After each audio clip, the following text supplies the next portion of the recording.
Hmm. Hi, y'all. I'm over here listening to music, and I thought y'all could hear it, but I'm guessing y'all couldn't. Hold on. Let me see. Well,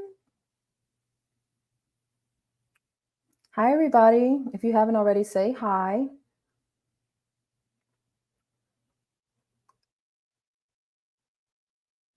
Mm.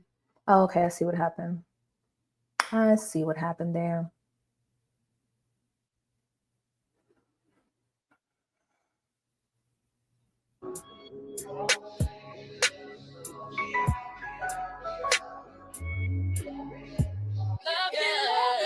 Come here, rude boy, boy, can you get it up? Come here, rude boy, boy, is you big enough? Take it, baby, take it, love it, love me, love me, love me, love me, love me. Take it, baby, take it, love me, love so real.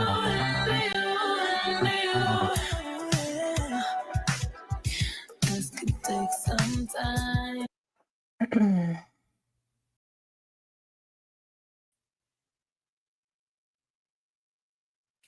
Okay, so much for my intro. I was sitting here playing music while I get my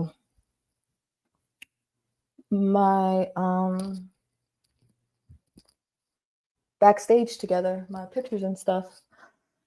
Okay, hi guys. It's weigh-in day. Now I thought about doing my weigh-in on live, but I ain't gonna lie, I didn't feel like doing that. Especially since it's so late in the day and I've been eating throughout the day. I wanted to do my weigh-in earlier, like before I started eating, so that it didn't throw off the scale or whatever. Is that cheating? I don't know. But we're going to talk about my last 30 days on Zepbound, the challenge that I did with some family, but they being trifling. They don't want to come up here with me. And we're going to talk about how much weight I lost. Now, I had a poll on my last video asking how much weight do you think I lost in 30 days? And less than 10 pounds and 10 to 15 pounds were tied. And I refused to get off the stream until the tie was broken. So the tie was broken at 10 to 15 pounds. So most people thought I lost 10 to 15 pounds. And I did. Most of you may have seen, which picture did I post as the thumbnail? Not the thumbnail, on my community tab. Let's see. Most of you at least saw the picture that I'm working with. Oh yeah, I think it's this one. No, move you and go you. Most of you seen this that I posted earlier. Now, looking at this picture, honestly, does it look like I lost much? Y'all 10 to 15ers might have been wrong. You might have been wrong, okay? So from the picture, it looks like, okay, so one, it's a little off because I didn't have the same bra. I wanted everything to be the same, but I didn't have the same bra. And the bra that I was wearing kind of shows that like one boob is bigger than the other. And I felt like it was going to be really obvious to people. So I was trying to mask that. But anyway, maybe nobody would have noticed. I don't know. But that's why my arms aren't on my hips versus being up here. Now, I feel like I don't see a whole lot of change from this picture. Okay. Then there is the thumbnail picture that is a little bit closer. There's this one. Yeah. Let's see if I get it closer. There's that one. Now, with this picture, I do see an enormous amount of change. Okay. So I guess it does depend on the angle too. This is more of like a lower angle when I took this picture. On the, I guess it's your left. Hi, Jen. On the left, I'm at 202 pounds. And on the right, we're going to talk about what my weight in is as of today. And then we're going to get into what I did for the month. And gosh darn it, what I learned, because I learned a lot. After being stalled for 5 months, I would say I learned a hell of a lot in the past 30 days. This is the last picture. This is another one where it's kind of hard to see the differences for me.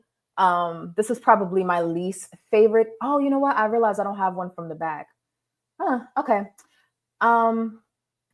This is probably my least favorite angle because of the bra fat, but I think I see somewhat of that middle roll disappearing. I'm not sure. And it's also hard to tell with the way my shirt is laying. And again, not having the same bra on, the bra is going to pinch the fat differently depending on what bra you wear, how tight it is, and things like that. So it's a bit hard to tell. Okay. So this is probably going to be my best example, this right here. What do y'all think so far before I reveal how much weight I actually lost? What do y'all think? Are y'all standing with y'all original predictions? Less than 10 pounds or 10 to 15 pounds? Reindeer, were you the one that said 13 pounds? Or was it Jen? Somebody said 13 pounds yesterday. 13 pounds. I got it. 13 pounds. I think I got 11 pounds. And those were the only ones that gave like exact numbers. Progress shows takes time. I'm down 74 pounds in a year in 3 weeks. Congratulations. Are you still going? Hi, 3 left turns. Are you still going? And yeah, I'm not gonna lie, with this picture, I definitely see a difference. You said 13? Okay. You have such great faith in me. I love it. You said 10 to 15. Okay, you didn't put a number on it. You still going? Okay, cool. Are you going all the way to 100 pounds? Oh, I just realized my ring doesn't fit as much anymore. That's great. All right. Okay, I guess I can stop stalling. I guess. Need to take a break though. Bad news. Do you want to share, or if you don't want to, you don't have to? But I'm assuming because you mentioned it, it might be something that you want to share. All right. So 12 more libs. You got 12 more pounds to lose?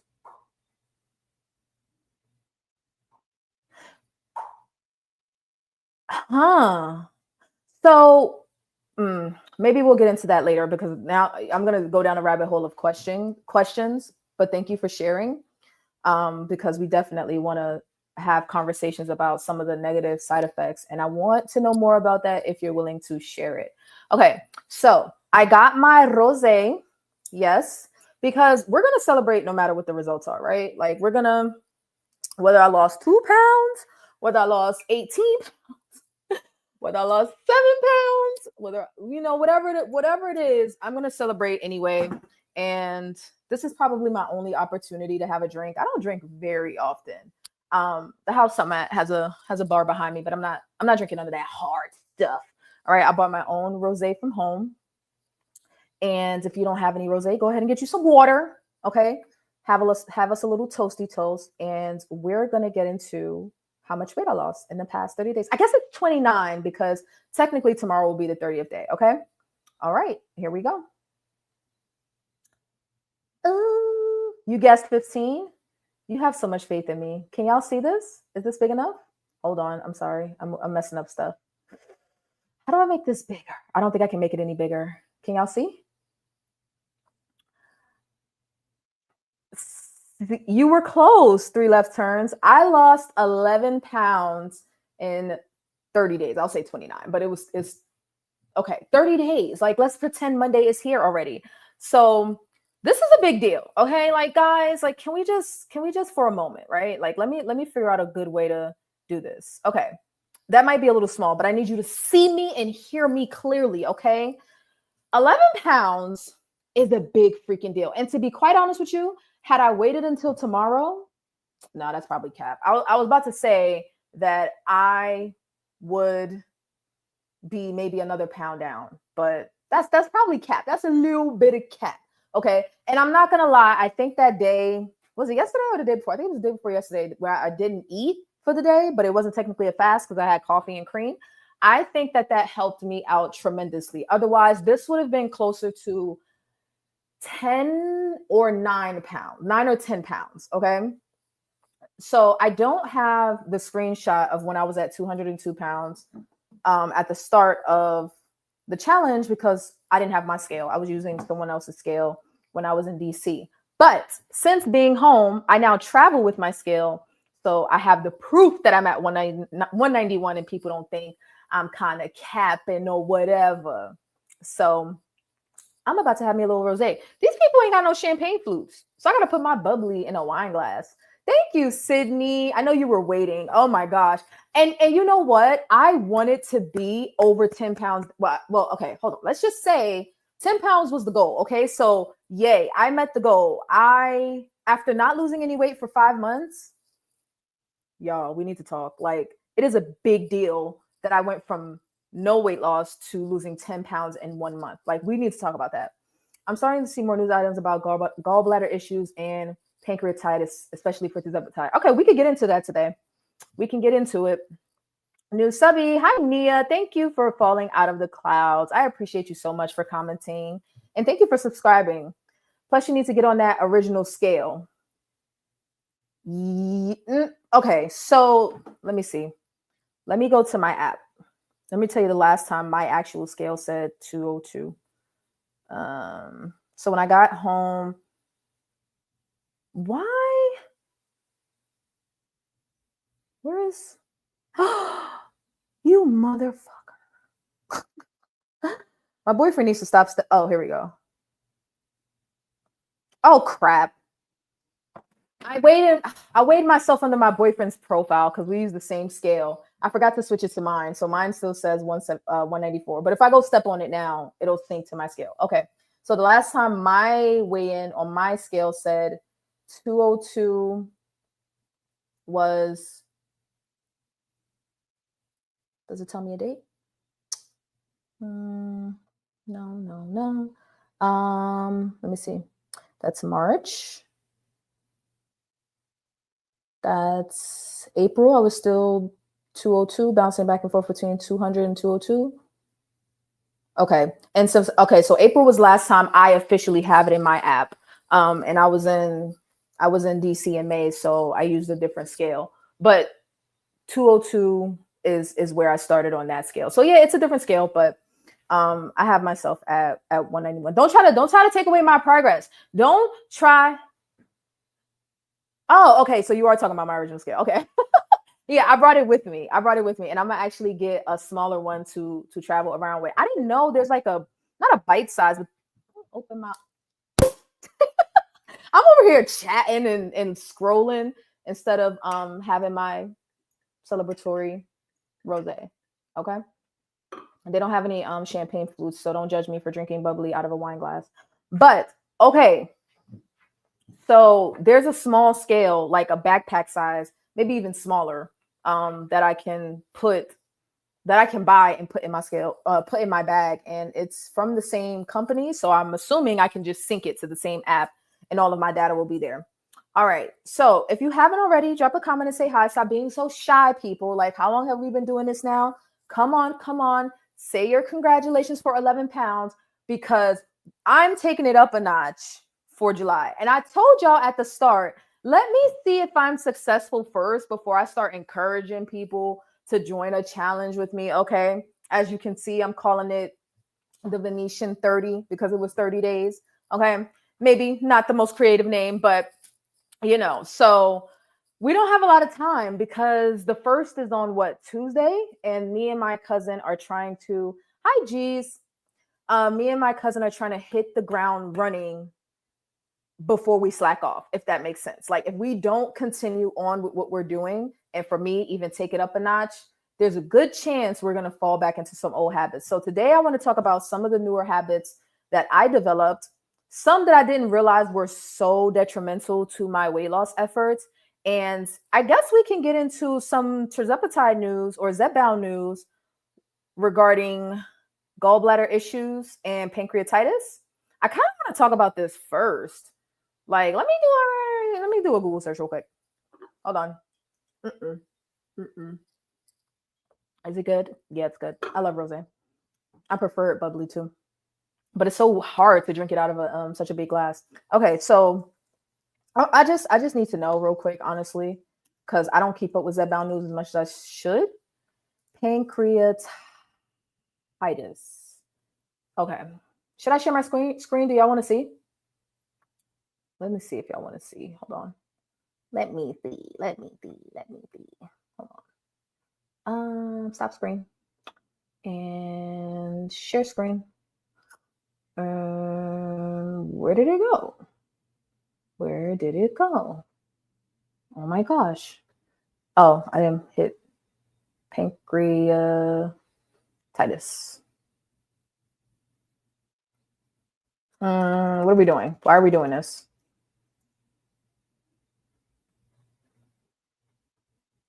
Okay.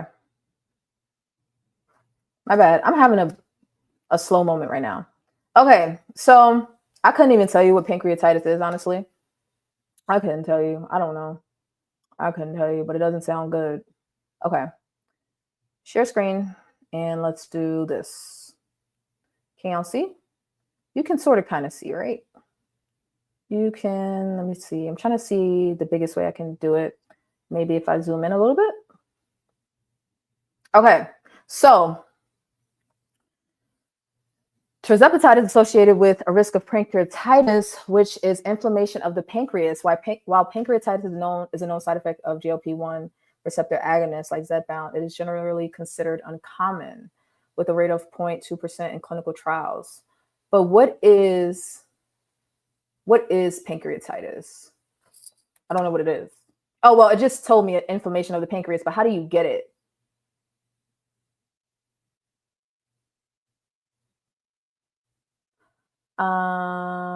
What causes? How about that? Caused by gallstones. Okay. But isn't gallstones caused by maybe I'm wrong, but I thought gallstones was caused by like blockage in the gallbladder. Like your bile is backed up in the gallbladder. Let me see. So now we got to figure out what causes gallstones. So most commonly caused by gallstones and heavy alcohol consumption. Medications, high blood triglyceride levels, high blood calcium levels, infections. Okay, but what causes gallstones? I'm curious. Oh, that was an S, my bad. They are caused by an imbalance in chemicals that make up bile, the fluid produced by the liver. Okay, so do you know what this tells me as one of the reasons why someone on a GLP-1 might get pancreatitis? And what was the other one? The other one was gallbladder issues and pancreatitis. Okay, I think those go together. Okay, so what this tells me, I guess I could take this off, or I could put it like that. No, let's take it off. Let's put me on the screen. So what this tells me, I'm not a doctor, so don't listen to me, y'all. I don't know nothing, but based on what I just read, this is my understanding. So pancreatitis, one of many causes of pancreatitis could potentially be gallstones. And you get gallstones from an imbalance of the chemicals that make bile in the gallbladder. So that's where Rain's comment of gallbladder and pancreatitis would come in. They're related. But the reason I believe, right? Don't listen to me. I don't know nothing. Talk to your doctor. But the reason I believe that imbalance happens with people on compound tirzepatide is the same reason that they start to have gastrointestinal issues. People aren't eating enough. It could be that, or it could also be fat deposits in the blood from the Zepbound, because I recall having someone come up here. I was gonna say come up in here. That was real ghetto. Come up here and say that the way Zepbound works is that it does have a relation to depositing fat into the bloodstream. But I don't know how true that is. But on the eating aspect, I think that if people don't have enough fat in their diet, or they're not eating enough in general, your body needs to utilize the bile it's creating, right? But if it's not utilizing it because you're not eating enough, then I think that's where the gallstones come from, and hence potentially the pancreatitis. But I ain't no doctor, I ain't no scientist, I don't know nothing. Don't listen to me. Oh, hey, Michelle, you said 13. Okay, let's do this, and let's do this, and let's do this. Which one is better? This one is better. It's 11. Hold on, let me remove my banner. It's 11. It's 11. Actually, you can see it this way. You can see, yeah, you can see it this way. Yeah. It's 11. You were close to it, 12 pounds. No, it's 11. Did I do the math wrong? 202 to 191? That's 11, isn't it? Oh my gosh. Don't have me thinking my math is wrong. Birth control pills took my gallbladder at 25 years old. I'm so sorry to hear that. Oh, that sucks. That's unfortunate. That sucks. So, I mean, I definitely hope you're doing okay, three left turns. Yeah, I definitely hope you're doing okay. I know a lot of people live without their gallbladder, but that don't mean you want to. That don't mean you should have to, you know? So definitely keep us updated on how you're doing. All right. So we just went over gallstones and pancreatitis. You know what? I'm interested now. So off of this stream, I will do some more research into that and see what I can find. But at the end of the day, like I said, I ain't no doctor or scientist. So listen to your doctor. Okay. So how did I manage to lose 11 pounds in 30 days after not being able to lose 1 pound for 5 months? Is it a scam? Is it fake? Yeah, your math was wrong. Well, y'all, it's actually quite simple. As much as it was somewhat, you know what? Do I want to say it was challenging? It was challenging in the sense of like it would be much easier to do the wrong thing. Like it was challenging in the sense of like it would be just so much easier to just eat the standard American diet, especially since I'm traveling. But I had to deliberately make some decisions to change my diet for the past 30 days, which seems obvious, but considering I've been on tirzepatide for almost a year and brand only the past month, I didn't put a lot of effort into changing my diet. And I talked about this before. So a lot of the stuff I don't want to repeat about what I did wrong before. I just want to talk about what I did correct in the past month. Fatty Foods triggered pizza, hot dog, butter, popcorn in one night at the F1 movie premiere, but it was coming. The images show buildup, stomach and back pain together is an organ issue. So,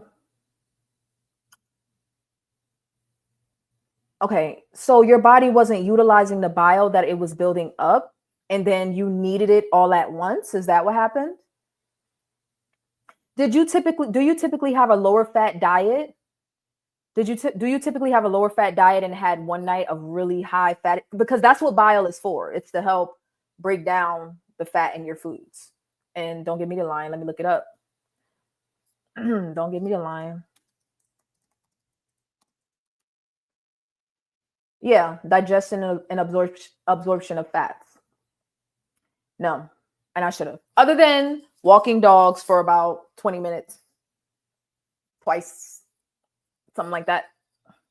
Low fat overall, that'll do it. I mean, not to say that, don't listen to me, y'all. I ain't no doctor, but not to say that low fat is a bad diet choice or anything. No, but if you don't have a lot of fat in your diet, your body is not necessarily used to having to utilize as much of the bile that it produces.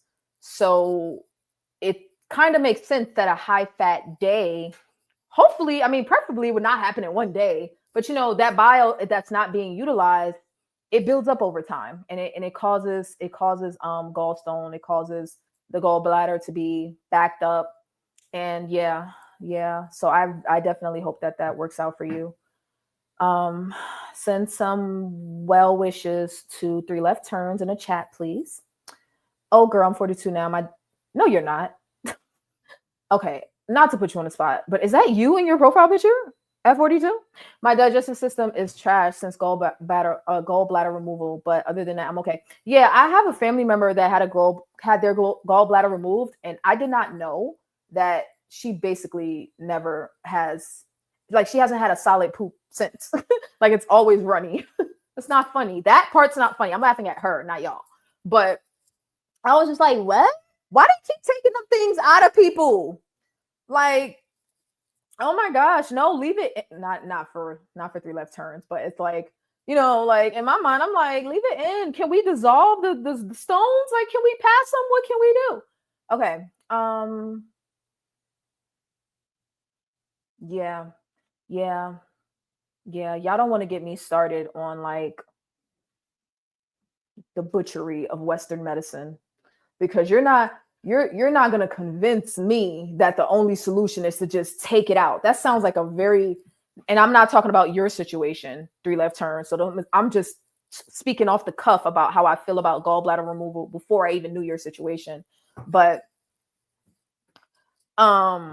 you're not going to convince me that the only answer is to just take it out whenever there's a problem. Now, if it's life threatening at the moment, I guess that becomes the problem, that people don't know there's an issue until they're in the emergency room and it's like, to save your life, we got to take it out. But give it about 20, 30 years. The medical field is quite slow. Give it about 20, 30 years and they're going to be like, oh, we don't got to take them out no more. And then everybody in their 60s is going to be like, well, why'd y'all make me take mine out? So yeah, prayers and well wishes, definitely. Yeah, see, when it's life threatening, they don't have a choice. You know what I mean? You don't have a choice in the matter. You have no choice. What do you mean? Causes what? Weight loss and lifestyle change cause what? Gallstones? Gallbladder attack? Let's see.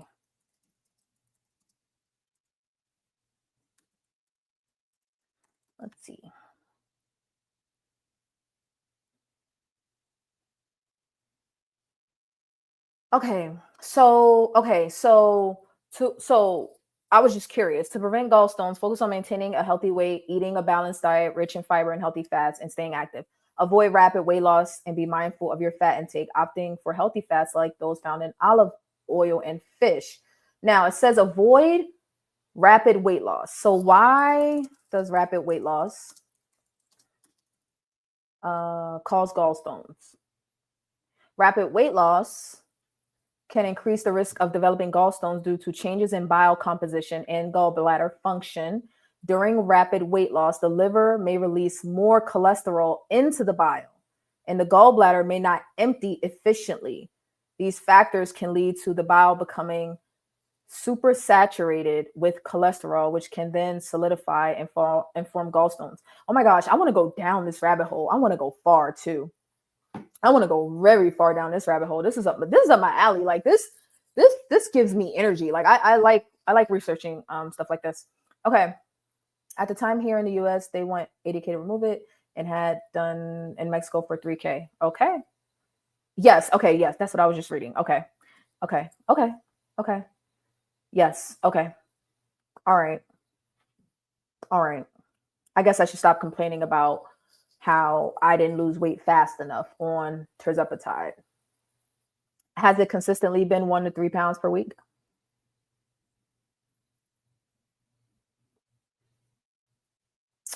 All right. Y'all can continue that conversation in the chat and I'll engage as y'all continue to talk about that. All right. So what did I do? Or what did we do? Or what was the challenge? So me and my cousin, off and on, we do these challenges because we have no discipline. Okay. Like just in our day-to-day, making better decisions to make our diet healthier, we don't do very well. Building better habits, we don't do very well. Making better decisions as far as what we put in our mouths or how often we exercise, we don't do very well. So in order to force us to do well, we come up with these challenges with bets attached, okay? Some sort of wager, if you will. I'm not encouraging gambling, okay? If you got a gambling problem, don't listen to me. But we are stubborn, and the easiest way, unfortunately, well, maybe not so much moving forward, but we'll get to that. But up until this point, the easiest way to get us to stay on track with something is for us to bet on it. Okay. I lose, I messed up, I owe you this. You lose, you mess up, you owe me that. Okay. That's typically how it works. And because we don't want to owe each other, tend to be on our best behavior. Yeah. So we tried this last year with sugar. We completely and utterly removed all traces of sugar in our diet. And it was horrendous. It was a horrible experience. It made me feel like restriction was not the answer to successfully losing weight. Okay. I think I was wrong about that. I think because we went so far to one extreme for results, when it didn't work out, I went to the other extreme instead of finding a place in the middle. So that was back in October that we tried the 0 sugar thing, and we were absolutely miserable. Of course, a lot of that misery comes from withdrawal. It comes from being addicted to sugar, and it comes from withdrawal. It comes from the habit. It comes from also just having less fuel to burn, less glucose to burn because you're eating less glucose, which you can still get from breads and pastas and potatoes and stuff like that. But we wasn't eating a lot of that stuff at the time anyway. So we had a botched experience, hated it, learned. I won't say we learned nothing. It was about 80% botched. The 20% is we somewhat did change our relationship with sugar moving forward. It wasn't as bad as it was before we went into the challenge, but it wasn't as great as it could have been because we quit. Like we ended too soon. So I had decided no more challenges. I'm done. It's stupid. Well, after 4 months of no progress, I decided, well, it's stupid to not restrict. Okay. After 4 months of being on a crappy compound and not getting any results because I could pretty much eat whatever I wanted on the compound, I decided maybe I was wrong about no restriction and there has to be some level of restriction, because clearly not only is the compound not doing what I needed to do, but my own behavior is holding me back. Point being, even if your compound is not working, some progress should still be made by you just making better decisions. Okay. Obviously we're spending a lot of money, so you want your compound to work, or don't get compound, just go to Zepbound, right? You won't be disappointed. But whether you're on compound or Zepbound, you definitely want the food noise suppression, the appetite suppression. You want all of the benefits that you get from being on a GLP-1. So not only was I not getting that, but I was eating whatever I wanted because I could, because the compound that I was on allowed me to. So as the spring came along and we wanted to start looking cuter, we decided we were going to go try the whole challenge thing again. And honestly, before this, like before June, we tried this in May. I don't even remember what the parameters were because we botched it. Okay. It was me, my cousin, and my sister. And my sister blew us out the water in the first week, 5 to 7 pounds down. And we were just like, what? Kick her out the group chat. She's not one of us anymore. She's not a lollygagger. She's a doer. She's getting stuff done. We don't do that over here. Okay. So out of sheer shame, embarrassment, and guilt, we decided to give it a second try. And that's how we get to the June 30-day challenge. Now, the parameters of the challenge I have shared a few times, but we have some new watchers. So if you've heard this before, I'm sorry that I keep repeating it. But for the noobs, okay, for the newbies, maybe I need a newbie sticker or a newbie emoji. What do you think, Jen? I feel like I need one that says noob, NOOB, whenever someone tells me that they're new to the channel. But we decided to try again, and this time we were going to take it seriously, especially since we're going to be meeting up in August in Amsterdam, okay? And we want to be cute. We want to be cute.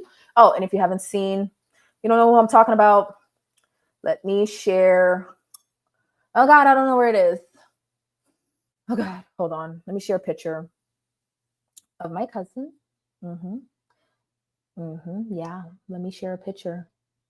Let me share a picture. Nope, that's not it. I don't think I'm going to be able to find it like this. Oh, I could do it this way. Hold on, give me a second. It's important. Let me send you. Let me show y'all. Let me show y'all a picture. Nope, not that way. Nope, not that way. Okay, never mind. I changed my mind. I can't find it. He was a fairy.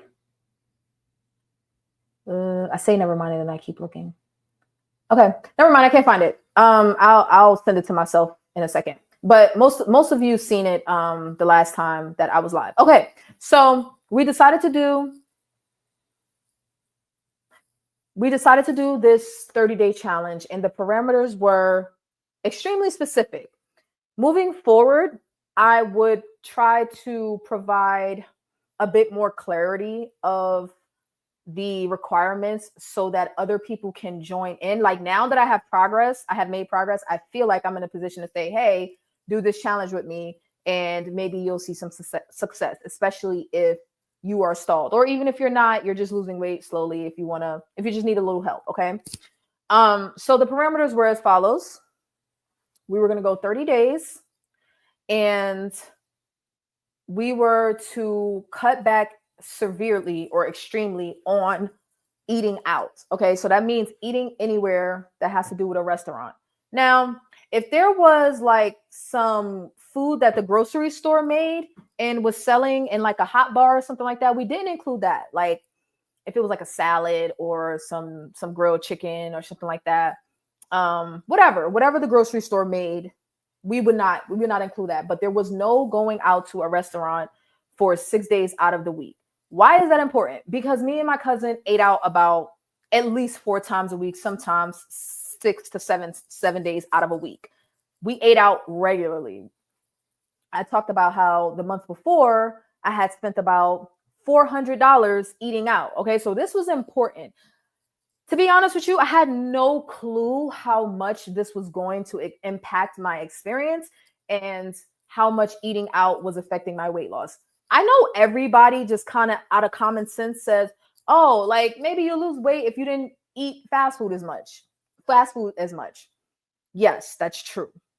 But when you're on a GLP-1 and you already don't eat a lot, you forget about the frequency as well. Like, if you're one of the people that can eat through your compound, you forget about the frequency in which you're eating and how calorie dense those foods can be. So we decided to take our fast food, it wasn't even fast food to be honest, but our eating out to 1 day a week. Okay. So already by that measure, my calories, I won't say they were cut in half, but my calorie intake was severely diminished. Okay. I didn't even track, but I know by the way that I used to eat out, my calories were severely diminished by me only being able to eat out once a week. This affected my lifestyle. This affected my schedule. This affected my attitude. Like, I was salty that I had to plan if I wanted to eat. I was salty that I couldn't just go out and get something to eat, especially if I was on the road. Imagine traveling from one state to the next and you didn't eat that day, but you can't eat out because it's not your 1 day that week to eat out. And if you do eat out, you've messed up and now your portion of the bet is owed. By the way, what was on the table was about $25 for lunch, okay, per person. So that's the other one person would get 25 from each person that messed up. Or if you mess up, you would give each of the people $25. Okay, that's how that would work. So the first parameter was we cannot eat out more than once a week. Okay, so that greatly affected my lifestyle, even though that seems so simple.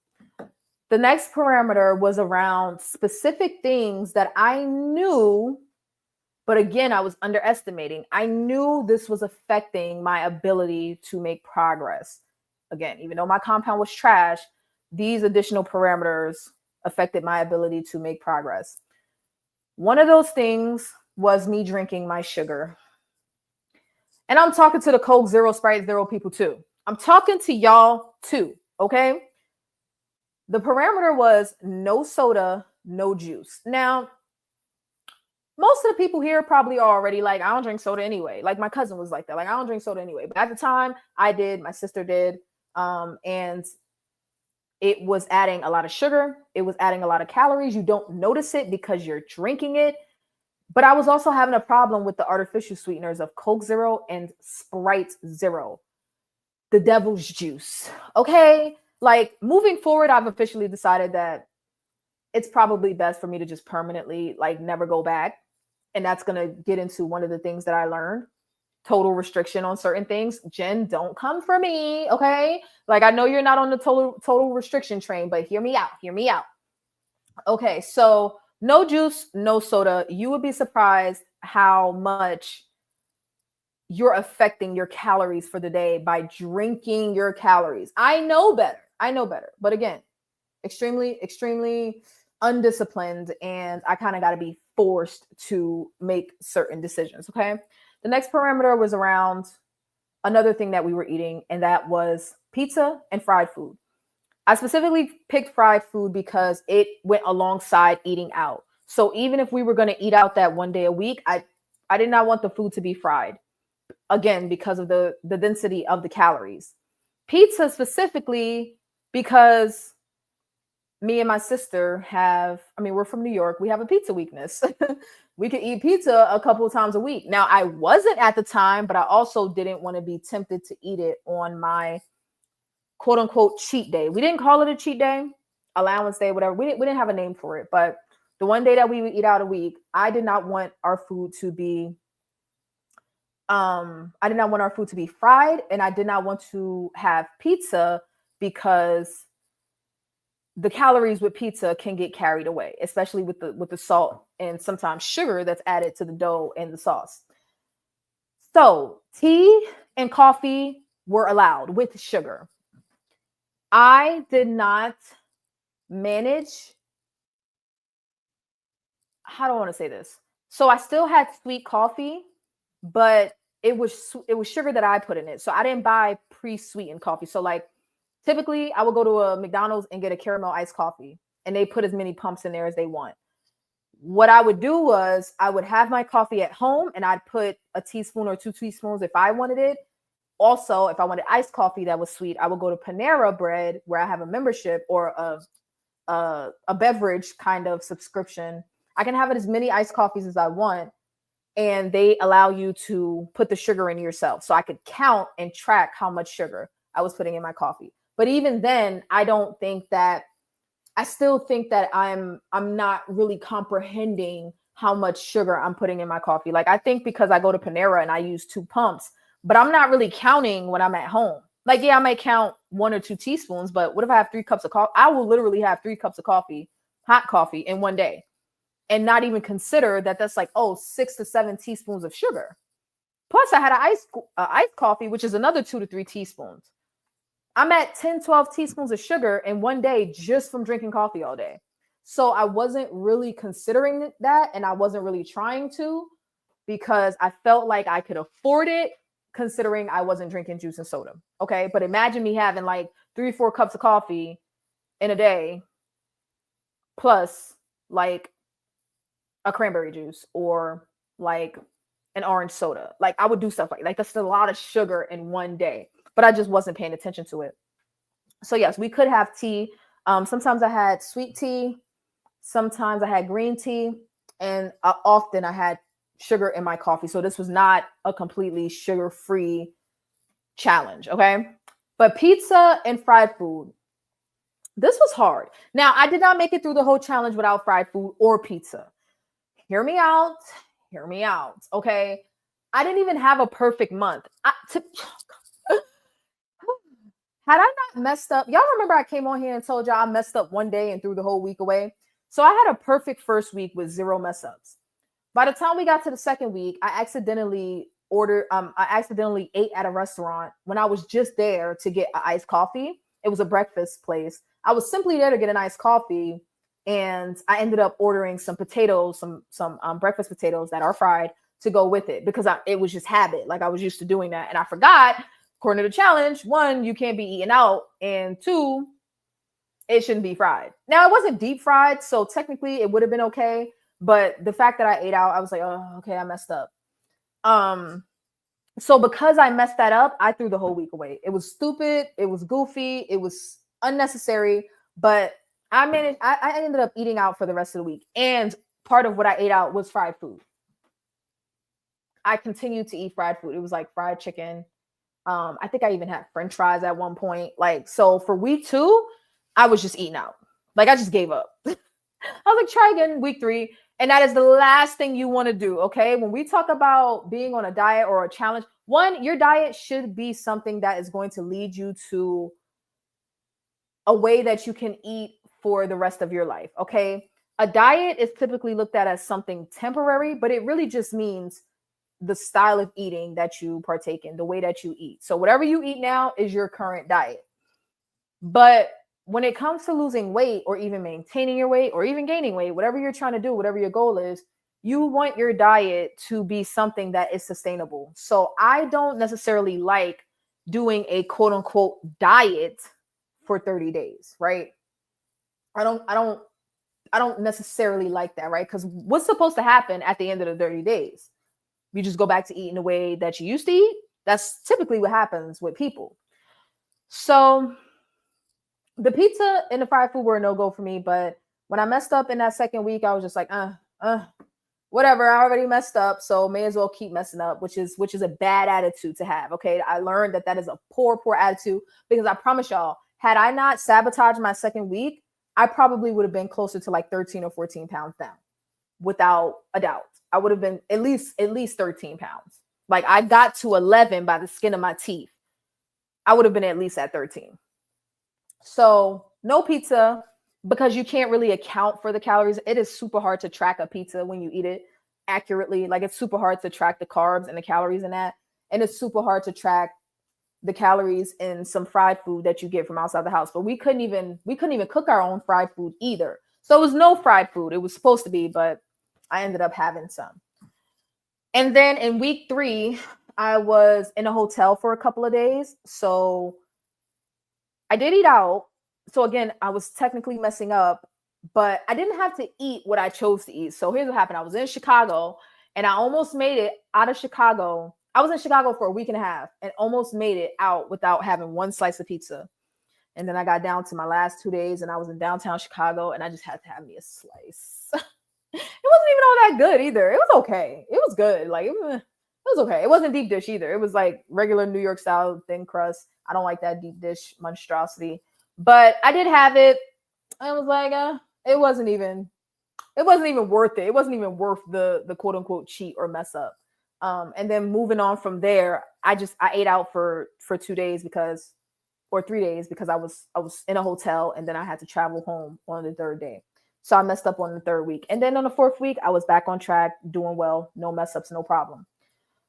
So we got eating out only once a week, no soda, no juice, no pizza, no fried food. The next thing, and I think it's the last thing when it comes to putting stuff in our mouths, there was a parameter that we each had to pick one thing that we were going to get rid of, and I picked candy. Now, I don't know how many of y'all was here for that very first live stream I ever did, and I had a shareable size of sour Skittles. I knew I had a problem in that moment. Okay. Candy is it's simply my weakness. I love candy and my teeth say so. Like, they look good on camera, but in the bag, my dental work says, yes, you probably eat a little bit too much candy. Okay. It's bad. Well, it's not bad now, but leading up into this challenge, I could not get my candy consumption under control. I mean, that's including chocolate, even though I love chocolate, but I'm not really a chocolate candy eater. But like, think Skittles, Starburst, gummy bears, chewy candy that gets stuck all in your teeth, super sweet. I love it. My one thing to get rid of, in addition to all of the other parameters, was candy. So the point of me mentioning that to you is, what is your thing? We all have a thing. What is that thing that you just cannot get rid of and you feel like it's getting in the way of your progress, or at least in the past it has, even if you have gotten over it since? I cannot be the only one with a thing. There's no way. Like, I'm a really be thinking I have an eating disorder if I'm the only one that has a thing that I just can't seem to quite get over. So my thing was candy. My cousin chose pastries because cake is my cousin's thing. Like, cake. I want cake. I want cake right now. I want cookies. I want cake. And I want some more cake and cookies, right? So my cousin chose pastries. No pastries for the whole 30 days, which is wild work, because I definitely had cookies. They were gluten-free cookies, but I had some. I had cookies. I had a little bit of ice cream. My sister chose to get rid of ice cream. That's her thing. But I had ice cream. I had cookies. I didn't have no candy, though. I had Rice Krispie treats. I had cereal, breakfast cereal, but none of it could replace the candy that I missed. Oh, none of it could replace the candy that I missed. Yeah, but I've been fighting it in the beginning. Like I was fighting it, Michelle, in the beginning. I did a whole video about it. Like I was like, I could tell that Zepbound was in town and it was time to make some changes. But at first I refused. At first I definitely refused. I was like, you can't tell me what to do, Officer Zepbound.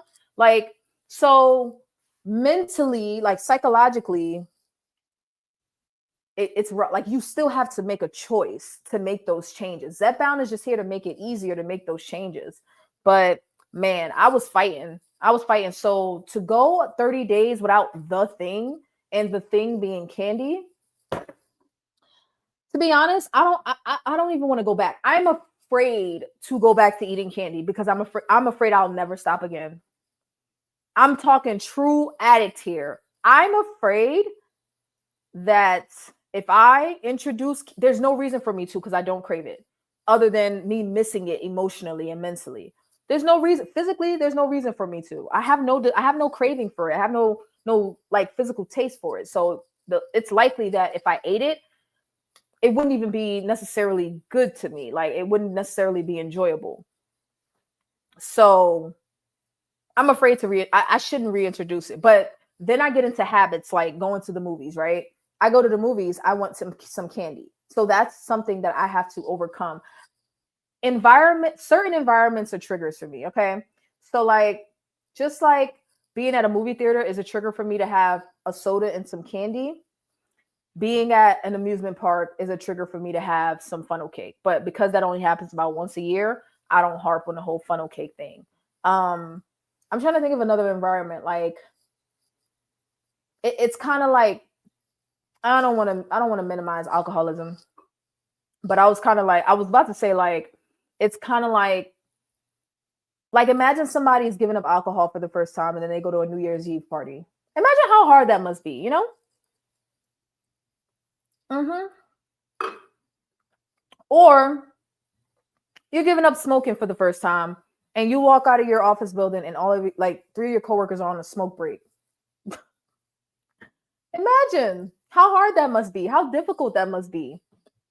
And I hear Zepbound might have some promise with dealing with addiction. Have y'all heard that? Have y'all heard it?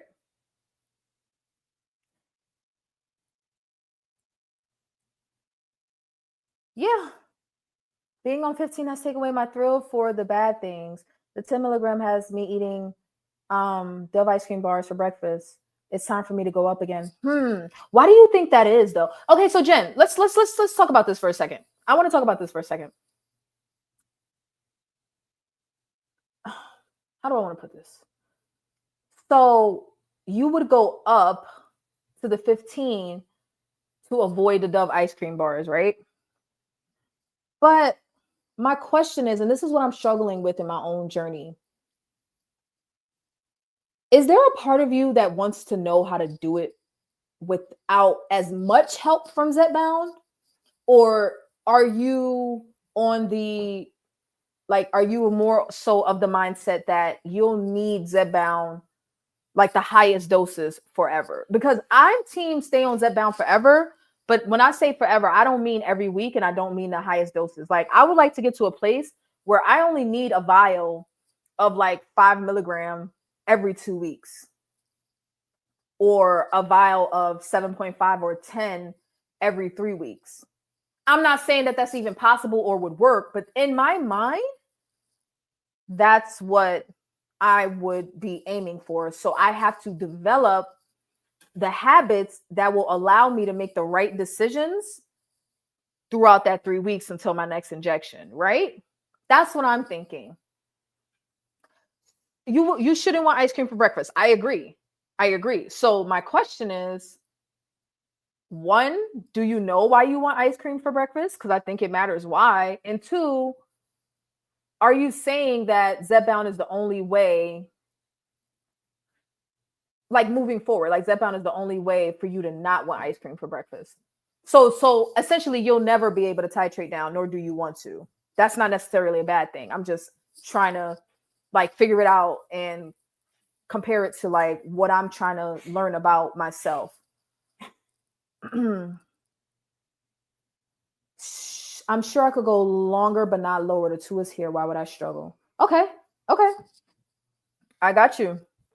So the way that I'm looking at it is, and I'm not even saying that's wrong. I'm just trying to understand. So the way that I look at it is, Zepbound is definitely a tool that people should be utilizing. Let me sit down. Y'all know I'm having problems with my hips. Y'all see me like moving back and forth.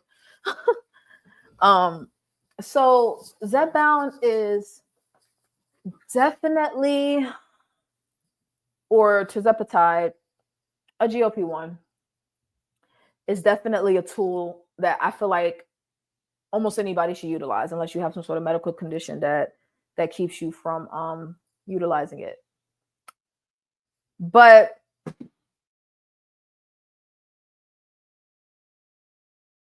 okay, my bad. But for me, and this is not for like you, Jen, or for anybody else, this is something that I've said before.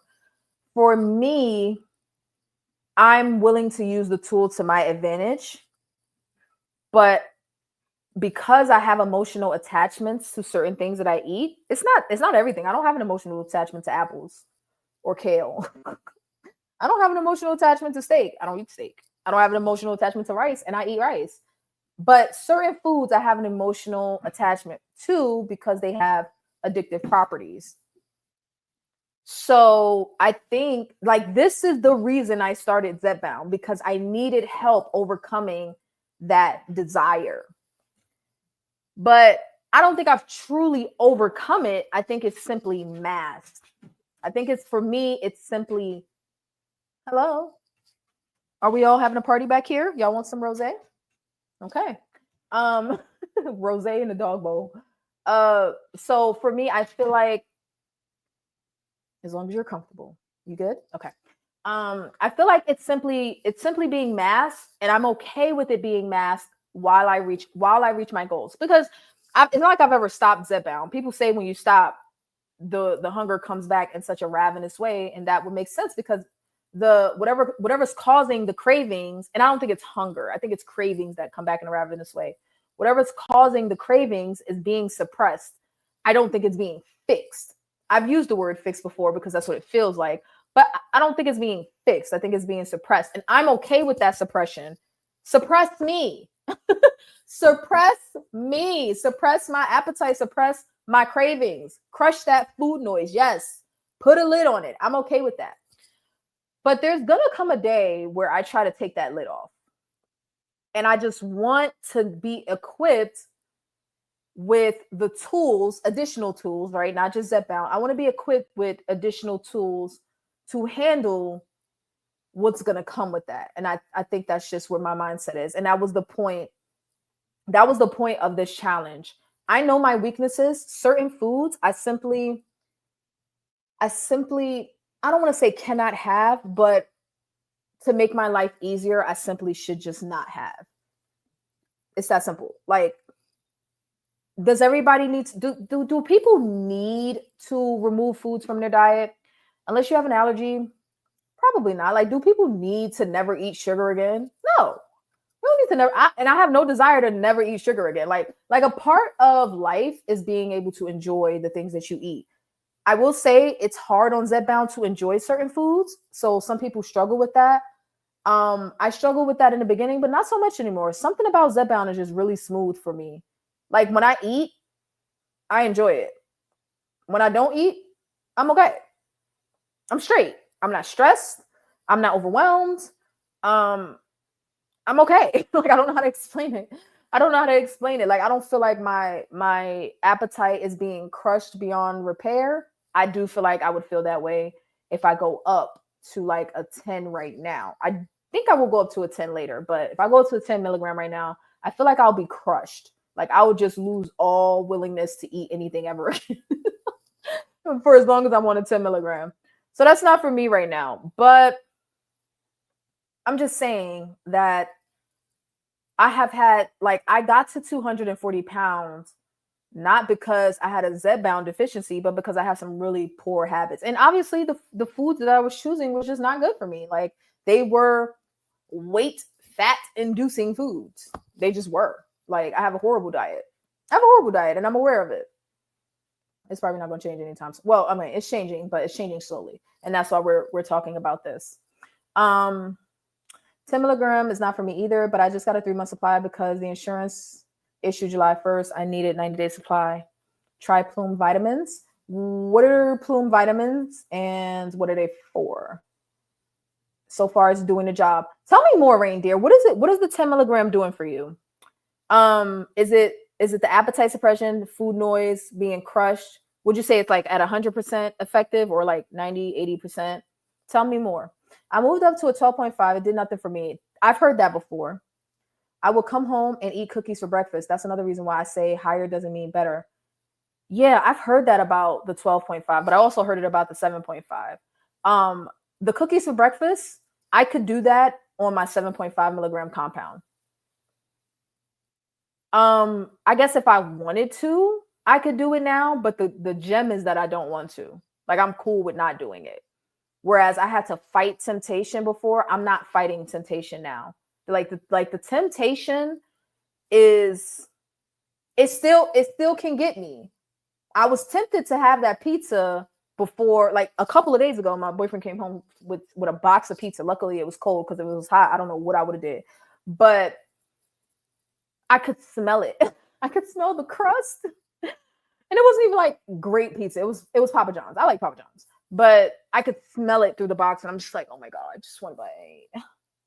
And I didn't have it, and it was a big deal for me to say no. It was a big deal for me to say no because instant gratification is my thing. I want what I want when I want it. Damn the consequences. Try Plume vitamins. It helps or pair with another weight loss medication. Talk to your doctor. Plume vitamins. I gotta look that up. Helps with the food appetite and other side effects. Check it out and add a link for savings in your profile for others once you check it out. Oh, okay. Helps with the food appetite. I don't necessarily need. I am going to look it up because I look up everything y'all tell me about.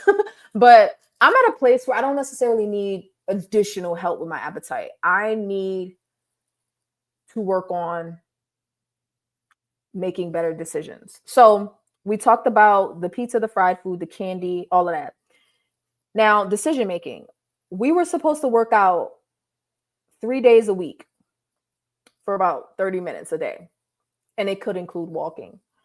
And I did not do that to the extent that I should have. Like, I messed up on that the first week. I had one day where I didn't work out at all. So, okay. All right. Don't see, I'm all in y'all business. Maybe I should mind my business and then we wouldn't have any confusion. But so I know better about the whole working out thing. I am of the belief that weight training on a GLP-1 is non-negotiable because you're going to experience muscle loss with weight loss anyway, but definitely being on a GLP-1 because people just can't eat. I won't say can't. Can't is the wrong word. You should be eating even when you don't want to. Do we need to talk about intuitive eating? How that's a trap?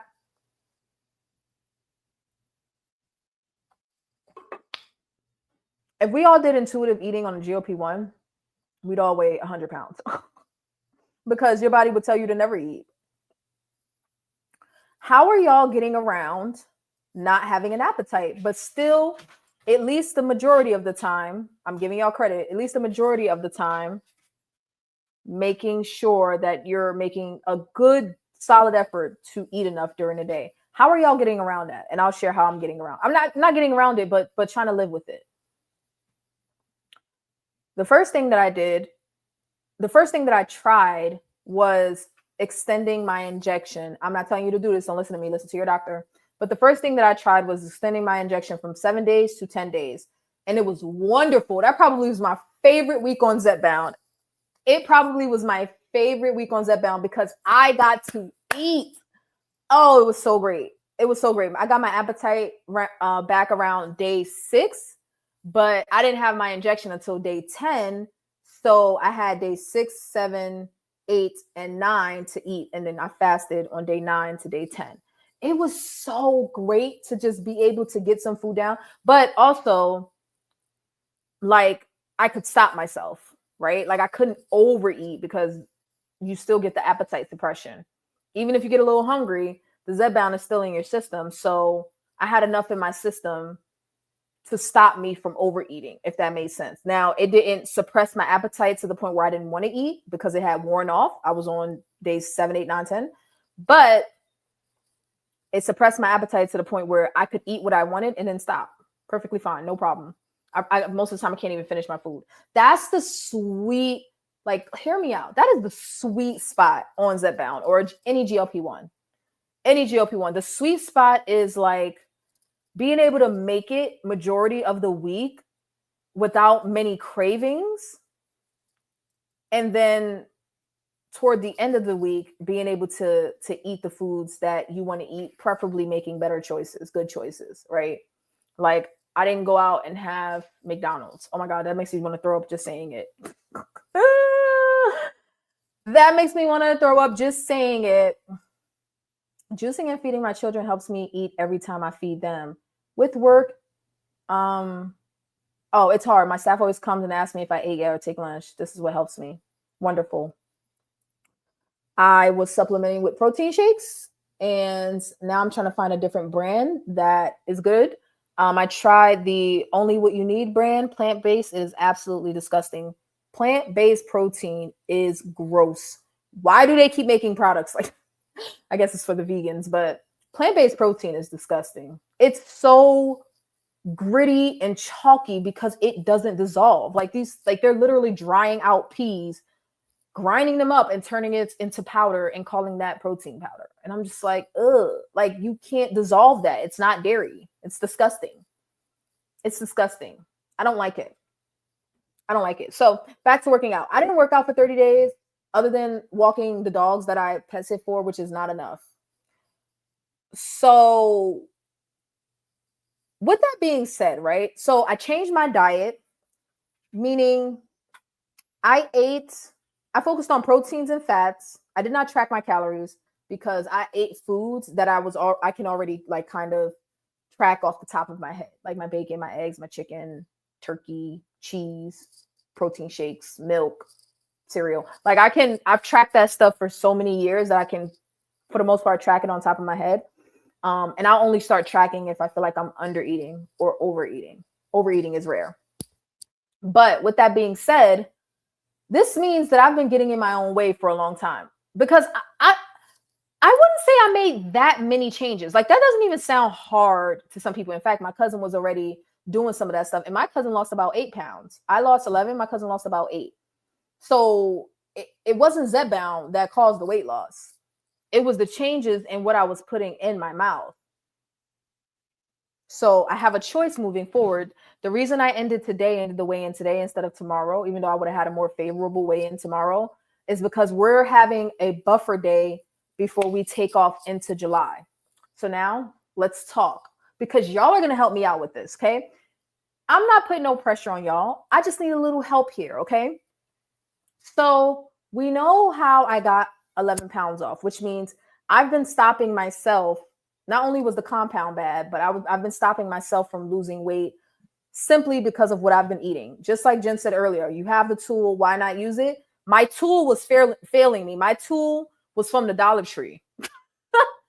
My tool was from the Trap House instead of from like, you know, wherever it should have been from. Like my compound was not compounding the way it was supposed to compound. It was not terzepatiding the way it was supposed to terzepatide. It wasn't peptiding the way it was supposed to peptide, okay? So I didn't have the help that I needed, like I said, to make those better decisions. But now we're here. I'm on Zepbound. Clearly it's working because it's easier for me to make some of the decisions. I'd say the candy was the hardest one and the eating out was the second hardest because of just sheer wanting to, like, sheer convenience. Like it's just more convenient to eat out. I'm ready to take it up a notch for July. Okay. And I need y'all to help me come up with a plan because this is, and let me be clear, this is stemming from wanting to do 75 hard, but priorities. 75 hard is a mental toughness challenge. You can lose weight, and most people do lose weight on 75 hard, but the challenge is not worth the weight that's lost. Like, it's like you can lose the weight without having to do so many things in one day. So I don't want to do 75 hard yet, even though I ultimately want to do it because I think it will help me build better habits. So me and my cousin are trying to figure out how we're going to continue on throughout July with some of the stuff that we've learned without the bet, right? Without having to owe each other money and all that stuff. But again, that's what keeps us on track. So I'm gonna need y'all to keep me on track. I'm gonna need your help, okay? I'm gonna need your help. I forgot to mention that I did do a fast. I did do a 24-hour fast, which is great. I think that helped me out greatly. Like, I think that gave me a really good leg up. And then the other day, I did about 90% of a fast. I had some calories. I think I had less than 200 calories that day because all I did was drink one coffee. And I think that that gave me a leg up. Now, moving forward, since that first fast, I plan to do it. So moving forward into July, I already achieved the 24-hour fast. Moving forward, I will be fasting for 24 hours at least once a week. 7 to 7, 6 to 6, 5 to 5, 8 to 8. It could change, but I plan to do it once a week, okay? So because some people have already done it, you guys may not want to do it again, but this will also give people that haven't tried it yet an opportunity to join a 24-hour fast. So you can expect that on Friday nights, we're going to be doing, unless I can change the date. I mean, unless I can change the day of the week, we'll do a poll to see what day of the week works best for people. But we did it on Friday night last time. So I'm just thinking Friday night because people will be off of work. Who wants to fast and go to work? You know what I mean? You know what I mean?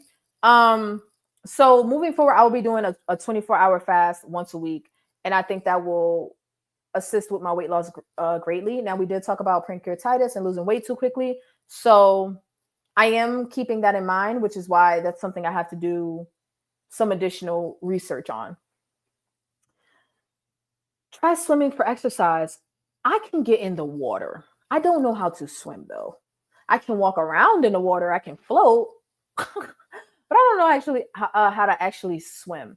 Tomorrow's Monday. I'm going to call my orthopedic. I'm going to call the orthopedic tomorrow, and I probably won't get an appointment until after. Honestly, they're pretty good. I might get an appointment this week, but because of the holiday, I'm just going to assume that I won't get an appointment until the following week. This is actually a good example. Remember I told y'all that I can only walk about, walk about 2 to 3 miles, or I can only walk about a mile before I start to be in pain. So I wasn't walking. I was just standing here. I think I sat down about 15, maybe 20 minutes ago. So I was able to stand for about almost an hour before I got to the point of discomfort. That's not going to work for me on vacation. Do you know how much walking I'm going to have to do when I get to Europe? It's going to be like half a day of walking to a full day of walking. An hour is not going to cut it. It's been 45 minutes to an hour, and I already got to sit down. And that's without me actually moving my hips. Like, if I was walking, it would have been less time. It would have been about 20 to 30 minutes. No bueno. And I don't think it's the Zetbound, because I had this problem before I got on Zetbound and I ignored it. It's becoming more apparent. I don't know how this works. Help me out with this logic. Maybe somebody can think of this real quick on the fly. How is it that I noticed my hip pain a year ago at my highest weight, 242 pounds? I assumed that when I lost at least 40 pounds, because that was the last time I could remember not being in pain around 200, I assumed that when I lost 40 pounds, the pain would dissipate, like it would go away. But it hasn't. In fact, it's gotten worse, or at least maybe it hasn't gotten worse, but it's become more noticeable. How is it possible that as I lose weight, the pain is either one, getting worse, or I'm more aware of it now? Make it make sense. Chair exercises, like standing up and sitting down. My physical therapist is going to give me some once I get the prescription, and once I get the referral from the orthopedic. Water aerobics. Are you standing during water aerobics? Because if so, then I can do that. But if I have to like know how to swim, then I wouldn't be able to do it. But I think I think during water aerobics, um, you know what? I should see if they have that in my area. I am about to move though, so that may not work.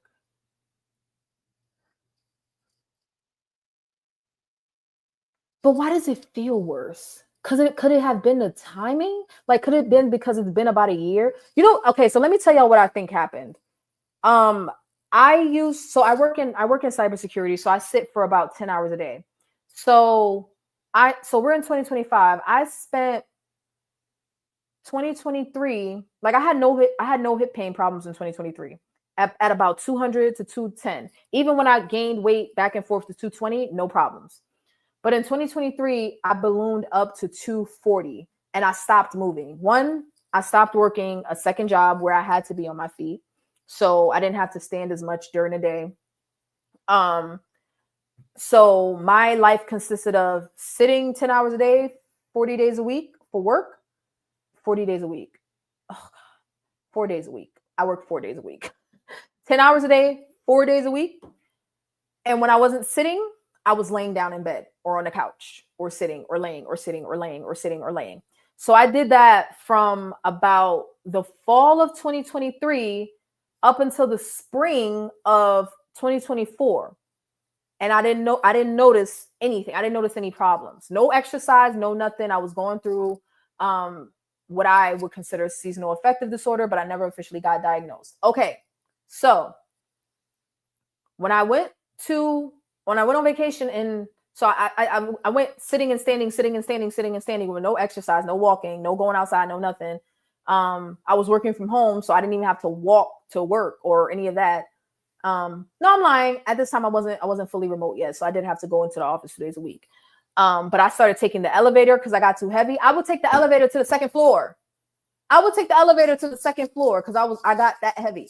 Anyway, so in the spring of 2024, so about a year ago, I had my first experience on vacation where I had to walk for miles, about 3 to 4 miles. Well, I would say 2 to 3 in one direction and then another 2 to 3 coming back.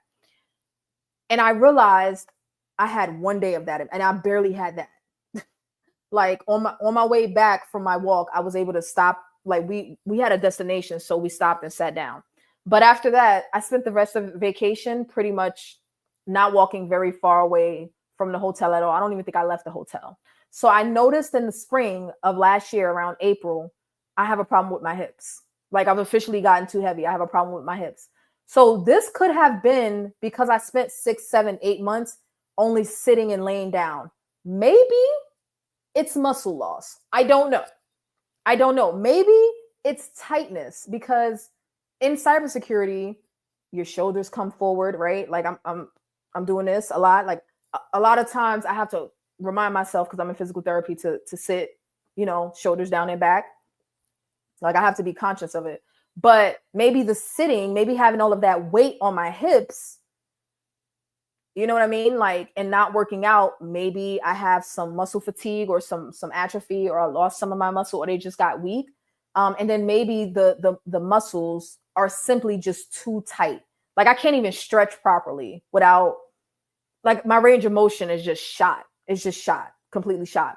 So I was like, okay, I'm noticing that I can't walk very far. And typically where I live, I don't have to do that anyway because I drive. So I didn't notice it until I got on vacation and I was in a walkable city. I wanted to walk and I couldn't do it without being in pain. So I'm like, okay, well, when I lose the weight, it'll be better. Like I'll be back to normal. But now I've lost the weight. I've lost at least, well, now. Oh, I forgot to tell y'all. I should have made more of a scene about this. Hold on, sidebar. Jen, I know it's small. Can we get a sidebar emoji really quick?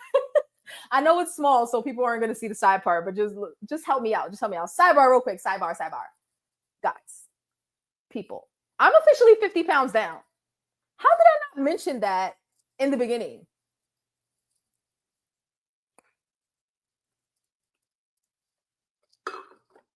I've been saying 40 pounds for so long.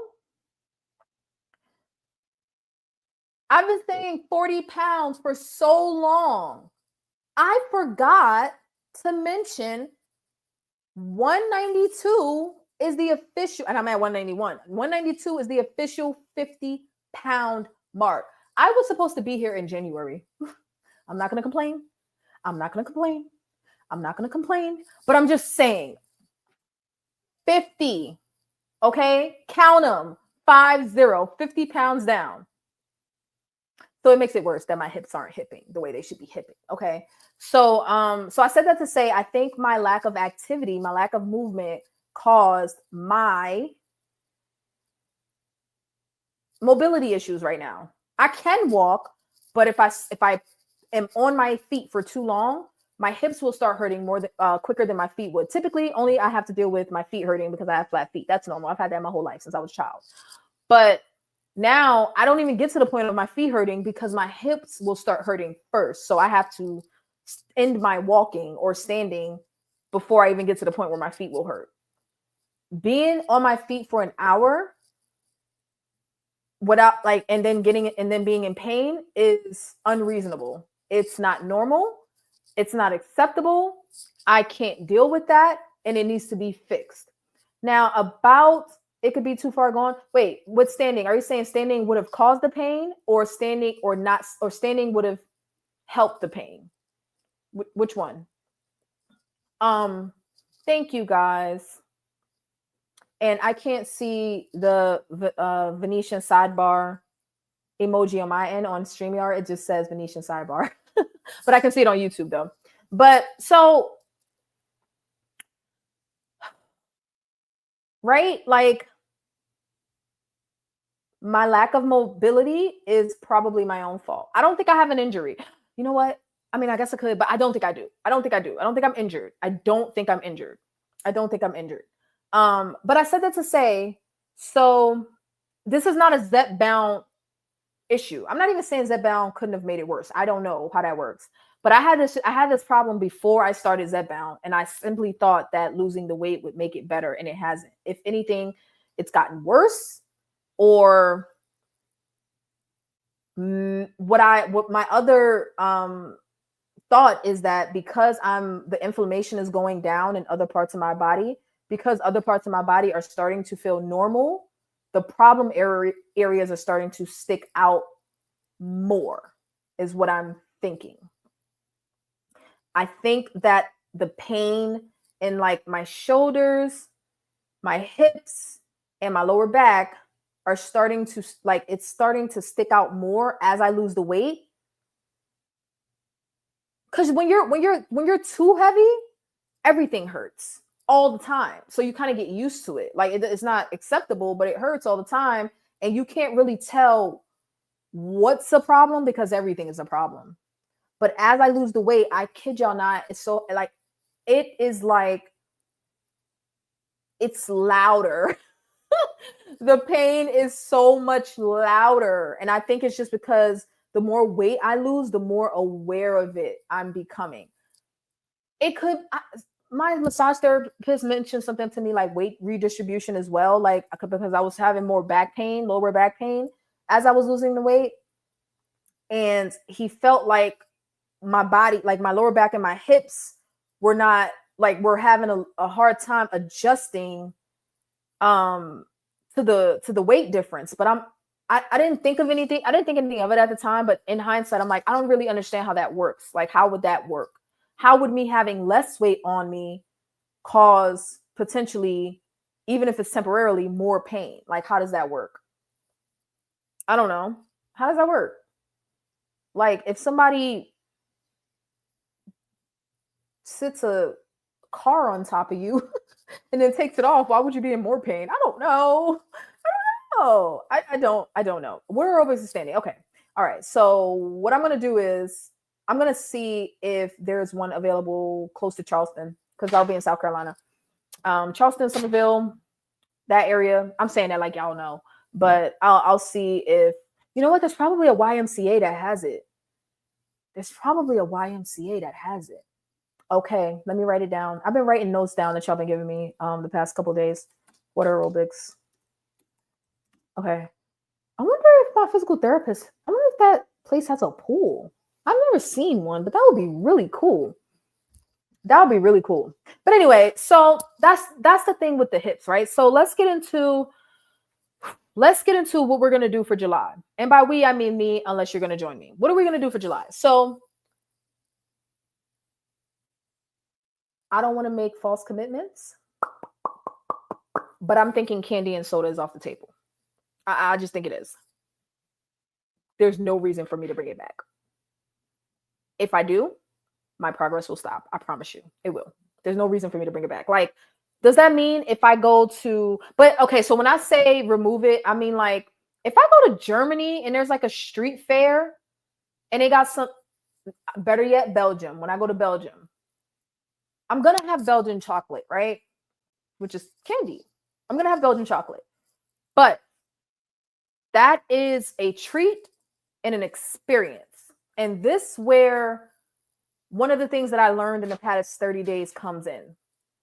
And I may redo this instead. Oh, I'm sorry, y'all. Another sidebar. So I got a comment saying that my videos ending very abruptly is jarring. And I think it was from someone that doesn't realize that I do a live stream and it's a conversation format where I'm engaging with the comments. But then the live stream goes to members and I only re-upload the highlights, like whatever the topic was, I edit it together, cut out all the fluff and re-upload it. So when the video ends, it's ending mid-sentence. Have y'all noticed that? A lot of y'all, since y'all watched the live, y'all may not watch the re-upload. But if you have, let me know, and let me know if that's really counterproductive, because someone left a comment about it, like the abrupt endings being jarring, and I felt like they simply just didn't understand what I was doing there. Like they maybe didn't understand that I'm editing parts out of a live stream. So if it's really problematic, I want to reconsider how I'm doing things. Okay, because I know everybody likes the live streams, or most people do, but the highlight videos where it starts at the beginning of the topic and it kind of ends maybe like mid-sentence because I'm done with the topic or whatever. If y'all have seen any of those and you got any feedback on that, let me know. But the reason I said that is because now I'm considering everything that I'm talking about now. I'm considering doing a separate pre-recorded video condensed into 10 minutes with the topic that I'm discussing. Whereas typically I would just take this live stream and edit out the points about what the challenge was, what I did, where I messed up, and what I learned. I would, by the end of this, edit all that together and just upload it as one video so people don't have to sit through all 2 hours, 3 hours, or whatever. But if the editing is not, like, if people don't like it, then I can just do a separate shorter video that's like just, you know, me talking to the camera or whatever, like my other videos. Okay. So let me know what y'all think about that, if y'all have seen any of those. Okay. I'll join you. I'm trying to break over 10. My average is 10 pounds in a month. I'm shooting for 15, up for a challenge. 15 in a month, like consistently, or you're looking for that for 1 month? And how it depends on how close you are to your goal, whether or not you can like realistically get to that. So how close are you to your goal? Like how much weight do you still have to lose? But yes, definitely we're going to work it out on this live stream. I got time today. We're going to work out what the Venetian 30 is going to be for July. Isn't there 31 days in July? We don't need to worry about that. I think there is. Don't ask me. Like I barely know what day we're on. I can't tell you which months have 30 days and 31. Anyway, candy, cookies, cake, etc. are off the table for me in July because I'm going on vacation in August and I want to be swimsuit worthy. Sydney, it's what I'm trying to tell you. Okay, let me tell y'all something. So when I saw the scale moving, my cousin had the exact same reaction.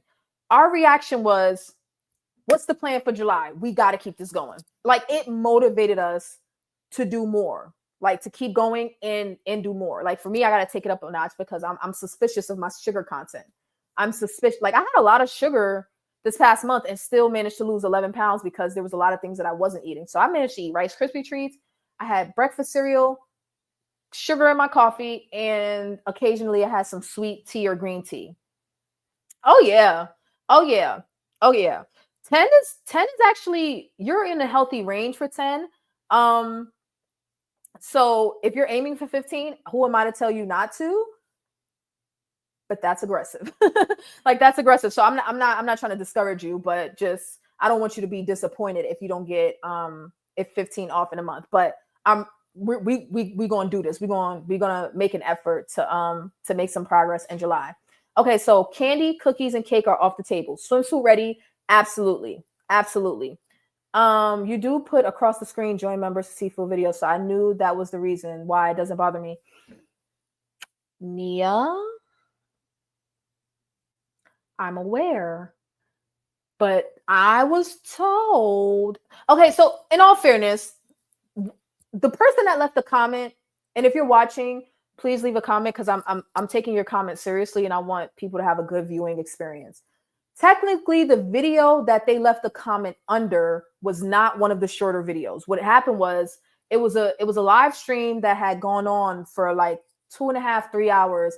And I spent the last 30 minutes saying like, okay, I got to get out of here. But then I would keep talking. Okay, I got to get out of here. But then I keep talking.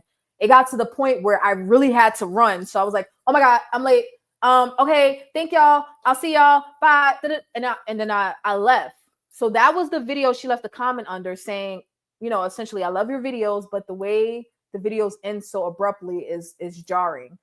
So I assumed that meant she had been watching previous videos, like the shorter ones, and those are the ones with the like immediate cut, right? So I just in case that's what she meant, I wanted to clarify for everybody. Like, is it bothersome? Do y'all care? Is it okay? Because if you're not a member, some people still want the opportunity to see part of the live stream. You know what I mean? So I don't mind editing together the main points.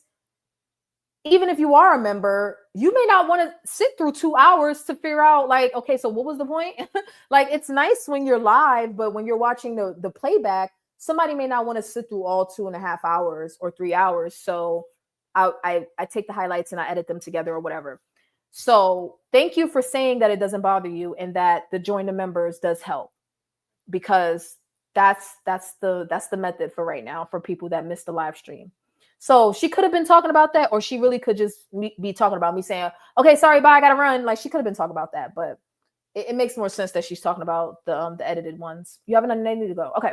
All right. So we're talking about what's off the table. For me, I'm not willing to risk a slowdown. I'm not willing to risk it. So candy, soda, juice off the table.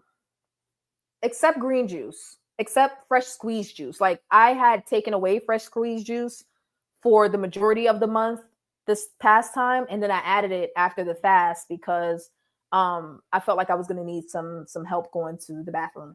I added some green juice. So other than fresh squeezed juice, which I already don't drink often, you know, processed bottle, fountain, juice, soda, no, not doing it. We need to talk about eating out though.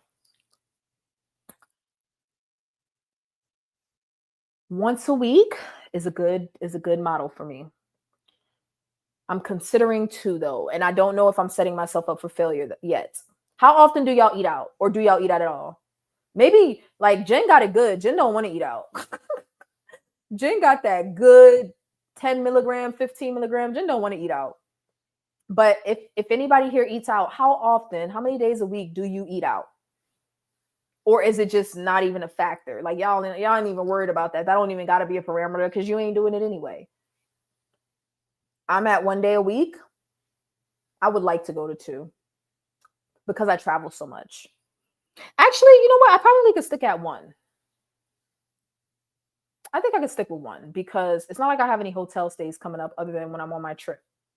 But how many days a week do y'all eat out? Or are y'all cooking 7 days a week because y'all are super responsible adults and I'm just a child? I'm also going to eat only raw foods at least a week. Have you done that before? And has it worked for you? And what does that look like? Produce and nuts and seeds? What else would be raw? Produce, nuts and seeds. I actually don't know what a raw foods diet looks like. Is it just produce? I need to know. I couldn't do it, but I want to know. I want answers. I need to know.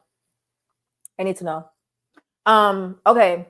So candy and soda are off the table. Maybe okay, let me write this down. Hold on. Hold on. Hold on.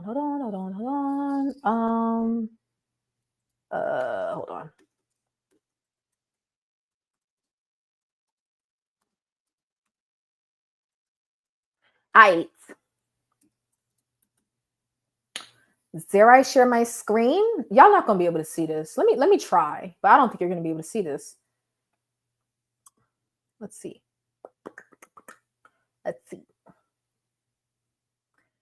Stop screen. Yes. Share screen. Window. I want this one. Let's see how this works. I haven't done this before. I haven't shared a notepad before. Hold on.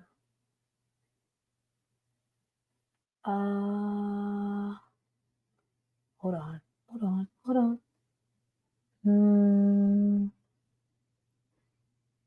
Maybe this way? This might work.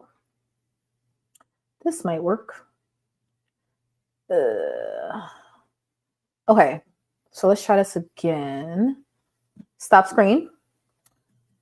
Share screen. Window. Yeah, this one. Okay. Yes. Okay. This is hard because I don't have a spare monitor. But we're going to do this. We're going to make this happen. We're going to make this work. Okay. Nope, debating to eat out tonight because I'm lazy tonight after working all week. This is what I'm talking about. Like, yeah, isn't raw a certain temp? Is that what it is? Raw vegetables, fruits, nuts, seeds. There are a lot of meals you can prepare with non-cooked foods. Okay. Have you done that before? I'm just curious, like, how that worked out for you. I am a meat girly. I mean, barely. Like, the only meat I really eat is like chicken and bacon. I will eat fish, but I rarely ever cook it myself. If I'm eating fish, it's because I'm eating out. This is better. I like this better. If I eat fish, it's because I'm eating out. I do like crab legs. I do like that. I wanted to go get some yesterday, and the dog got afraid of a thunderstorm and went in my shower to hide, and I couldn't get her out. I couldn't get her out. So I was like, I'm not going to leave the house with this dog cowering in my shower, terrified, shaking. Like, one big boom and she runs into the sink and breaks something in the bathroom. Anyway, like they're hiding over here now because there was a little bit of thunder earlier. For example, zucchini pasta served with my own dressings. Oh, okay. Let me tell you something, Sydney.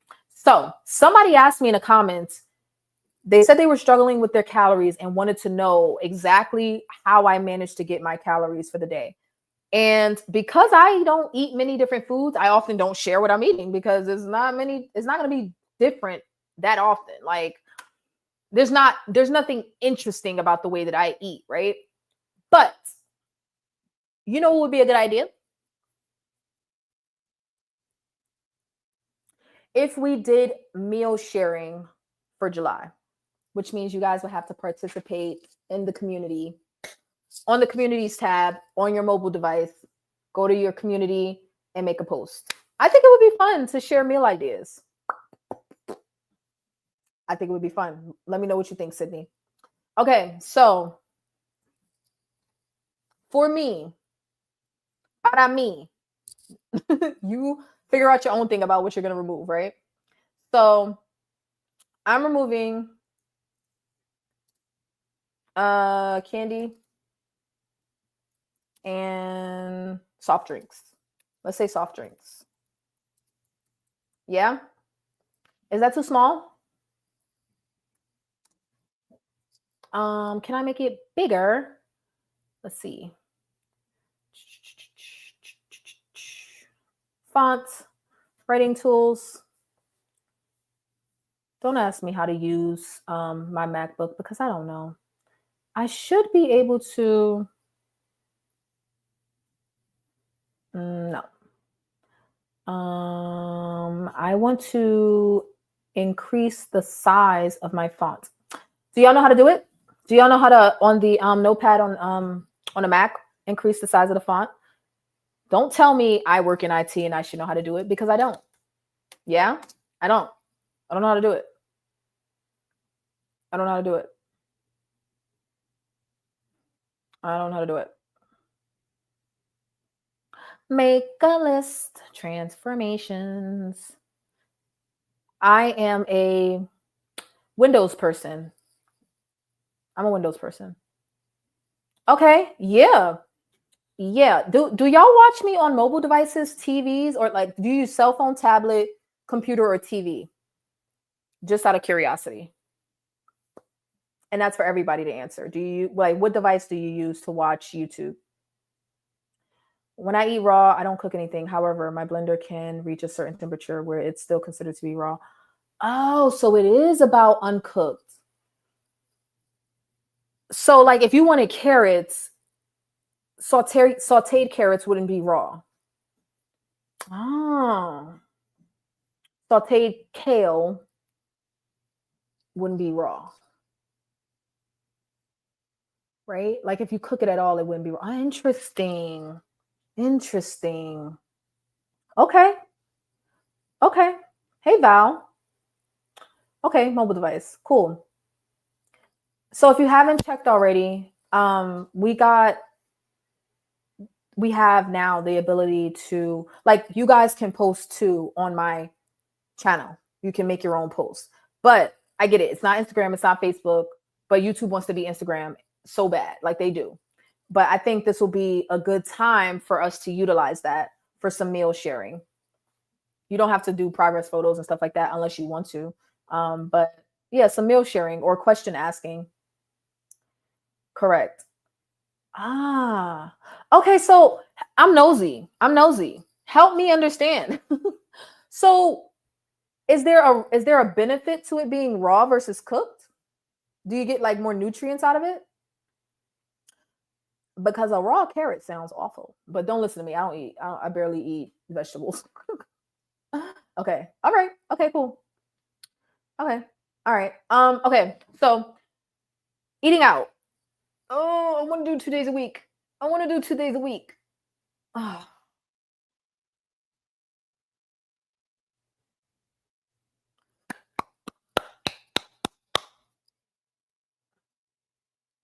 They say if it ain't broke, don't fix it, right? Mm, okay. Okay. I know what to do. Okay. Okay. Eat out. I know what to do. I know what to do. I know what to do. So I'm gonna set my eating out for 1 day a week. I'm gonna set it for 1 day a week. I'm also gonna add in some parameters that are gonna apply across the board, so you can adjust like your eating style, and you can adjust like you'll realize like what can be adjusted, but some parameters are going to be across the board, so we can all kind of somewhat be on the same page for July. Whoever wants to join, I'm gonna keep my eating out at 1 day a week because it kept me in check. And if it ain't broke, don't fix it. And it worked, and I lost 11 pounds. Okay. I don't need to be trying to like sneak back into my old habits. Also, when August comes, that's going to be adjusted anyway because I'm going to be on vacation. Okay. So just for July, I'm going to keep it at one. It's only 4 weeks. It's only 4 weeks. I'm going to keep it at 1 day per week. I'm glad y'all like that idea. I was thinking about it before and just honestly forgot to mention it. That's why I've been writing down the stuff that y'all tell me, but I forget to write down my own stuff. Like, yeah. Okay. Also, okay. Eating raw ensures that I'm getting more nutrients from my food. Also, definitely ensures I'll be regular. Or these GLP-1s will back you up. All right, cool. I'm trying to like remember to get into the habit of reading the full comment because now I know that some people will listen without actually watching. So people want to hear what others are saying. Okay. All right. Cool. Cool. Okay. All right. Exercise. This is rough. This is rough. This is rough. I want a deliberate effort from whoever joins of working out an exercise of your choice at least twice a week. At least twice. And that can also be shared how you're doing with that in the community on the communities tab. Who's working out now?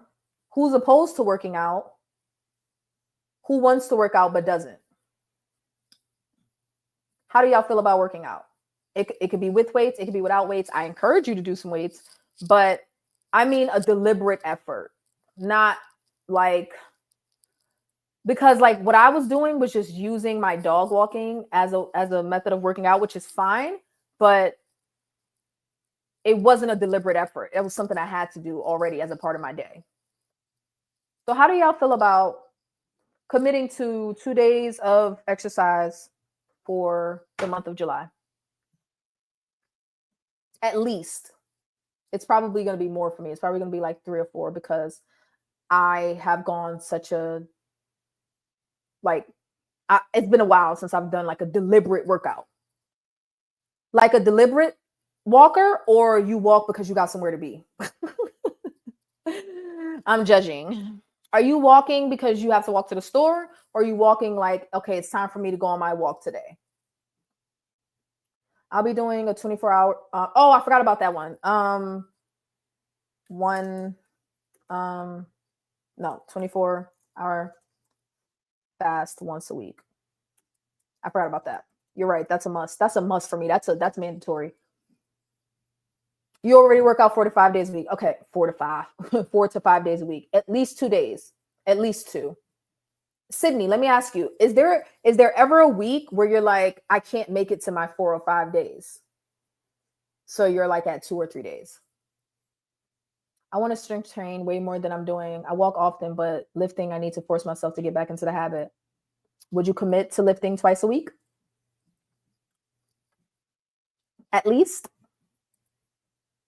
Or lifting once a week and doing a different deliberate exercise the other day? It doesn't matter what you do. It just has to be intentional, not something that you were already going to do. Like carrying your groceries to the car doesn't count because you were already going to do that.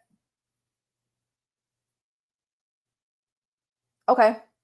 You know, I've never counted my steps. I should do that because I know I don't walk enough. I don't walk a lot at all.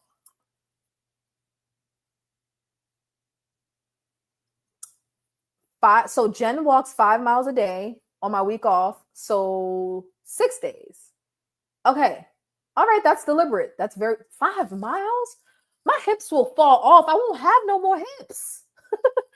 I won't have. I mean, like growing up in New York, that was nothing. That was. I mean, you could do that easily. Like, but now I won't have no more legs. It ain't my legs. It's my hips. It's deliberately my hips. Like it's my hips. It's my hips. It's my hips. I won't have no more. Gotta run. Keep up the positive vibes and great success. Thank you so much, 3 Left Turns, for tuning in. And if you want to catch up on the rest of the live stream another day, definitely consider becoming a member, 3 Left Turns. Absolutely, I would commit to lifting twice or more per week. Okay, so here's what we're going to do. Here's what we're going to do. Here's what we're going to do.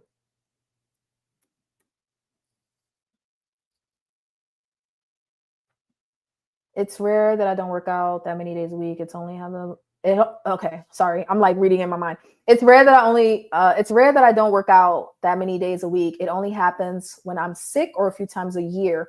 I take a week off from working out to kind of reset. So Jen walks. Val wants to strength train. Somebody said, okay, so you didn't tell me, Sydney. What does your workout consist of? And Jen, do you ever lift weights or do resistance bands? Do you do any type of resistance or strength training? And are you interested in it? We're going to add 2 days a week. I feel like I could push out to 3, honestly. Like, come on. Like, it's the summer. Like, I feel like, what are you talking about? Which one?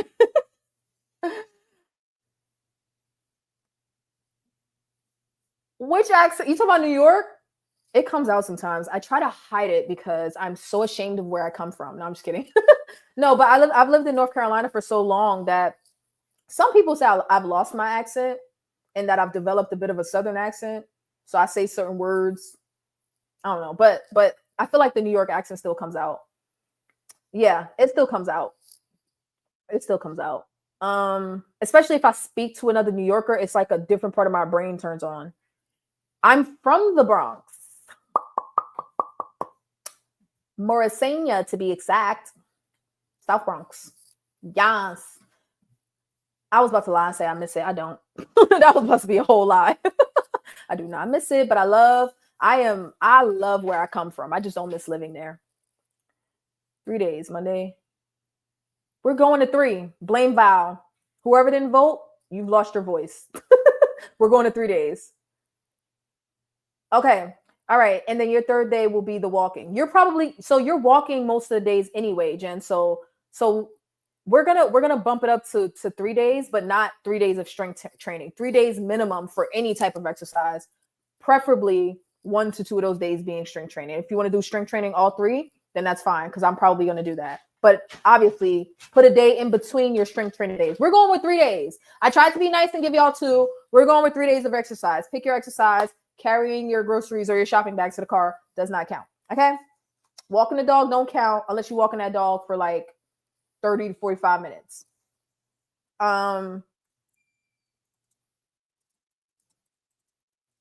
Okay.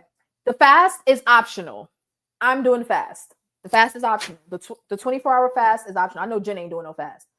The fast is optional, but do not fast on your exercise days. At least I don't recommend it. But y'all do what y'all. I think it was Journey of Life that was like, I was working out and fasting. I'm like, what? Oh, it was somebody that said that. I'm like, oh my gosh, why? Oh my gosh.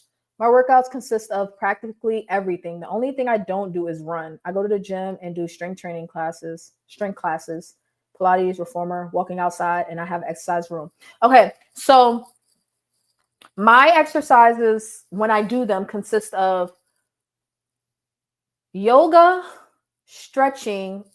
The reason I'm separating yoga and stretching is because I go to a gym that's a sauna-based gym. So there's about 12 saunas, and each sauna has a different virtual workout playing at any given time. So there's like rowing, there's biking, there's Pilates, there's yoga, but they have one that's specifically called stretching. And I think the reason it's separate is because yoga is a deliberate specific set of moves, just like Pilates is a deliberate specific set of moves. What's the one where you like hold a position? Where you get into a certain position and you hold it until it like burns. I forget what that one is called. But so let's say mobility. My exercises would typically consist of like some yoga, Pilates, stretching. Mobility, I'll put that under the category of mobility and stretching.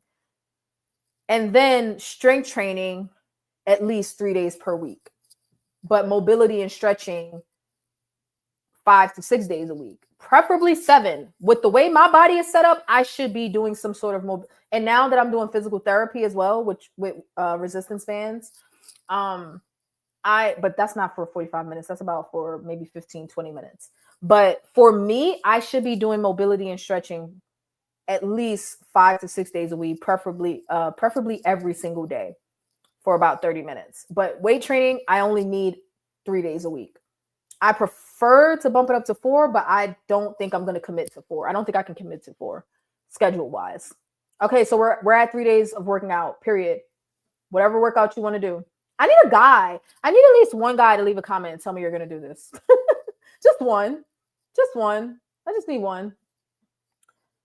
Should you put a no in front of that? No, because I'm going to have all of the candy and all of the soft drinks. No, I'm just kidding. I thought about that, but I was too lazy to type it.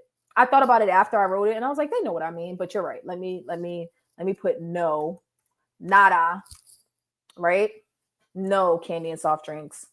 Eat out for 1 day per week. 24-hour fast once a week. I'm gonna pick Fridays so that I don't have to fast on a work day. Well, for me, it's easy. I could still fast on a work day. I think I'll start a poll to see what day people want. I'll pick 3 or 4 days out of the week and see. But we did it on Friday last time. I don't see why we can't do it on Friday again. But it really doesn't matter which day. Like, we don't even have to do it on the same day. Like, it would be nice if we did, but we don't have to. Working out 3 days per week. Okay. So what are we addressing so far? With the no candy and soft drinks, I'm addressing sugar. Y'all, for July, I was thinking about getting rid of my sweet coffee. But that would make me so sad. Oh my gosh, that would make me so sad. So I'm addressing my sugar with the no candy and soft drinks. I'm addressing fast food and calorie dense foods with eating out once a week. Because when I eat out, I'm not going to get a salad. Like, I guess if you were going to get a salad every time, or some chicken breasts, then sure, you can eat out 5 days a week. But I'm also trying to force myself to cook more, right? I'm also trying to force myself to cook more and plan more and prepare more. So, and discipline myself more. So for me, eating out once a week is the thing, but that's not across the board. However, working out 3 days per week is mandatory. Working out 3 days per week, at least, whatever you choose to do, preferably throw some weights in there, is mandatory. What are your goals? My goal is to lose at least another 10 pounds.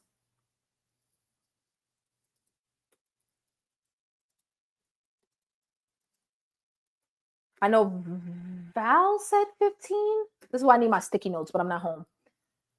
I'm minimum. I want to lose another 10 pounds. I'd be perfectly fine with it. I'd be fine with 8, honestly. But I want to lose another 10 because I feel like I still have a good amount of water weight that I could get rid of too. But of course, I have plenty of belly fat. Plenty of belly fat. Friday is good for me for the fast because my shot day is Saturday. Okay, I can work with Friday. Friday. Oops. Oh. What? What am I doing? Oh, okay. What? Who's doing planks? I ain't doing no planks. I'm not doing that. Are you doing it? I'm not doing that. I hate planks. They're so hard. I only do planks when I have a physical trainer that makes me do it. And I just be cursing them out in my head the whole time. It's one of the... Are you okay, Rosalind? It's one of the workouts I hate with a passion. I hate planks. I didn't even know you left, girl. Let's add juicing if possible. What do you mean, Michelle? Is it because I said no soft drinks, or are you talking about something else? You can juice. Are you saying you want everybody to have some fresh juice during the week? Like, what do you mean? Because you can definitely juice. I think I said that earlier. Right, the dog don't like planks either. Y'all heard that? I said planks. She said roof. Like, what? Planks? I ain't doing it. Craziness. Oh my gosh. Like, you want me to suffer. Why? That's crazy. I didn't even know you were watching. Thank you for commenting. Are you the one guy? I said we need a guy. Are you the guy? Are you the guy? Are you the guy? You going to work out 3 days a week?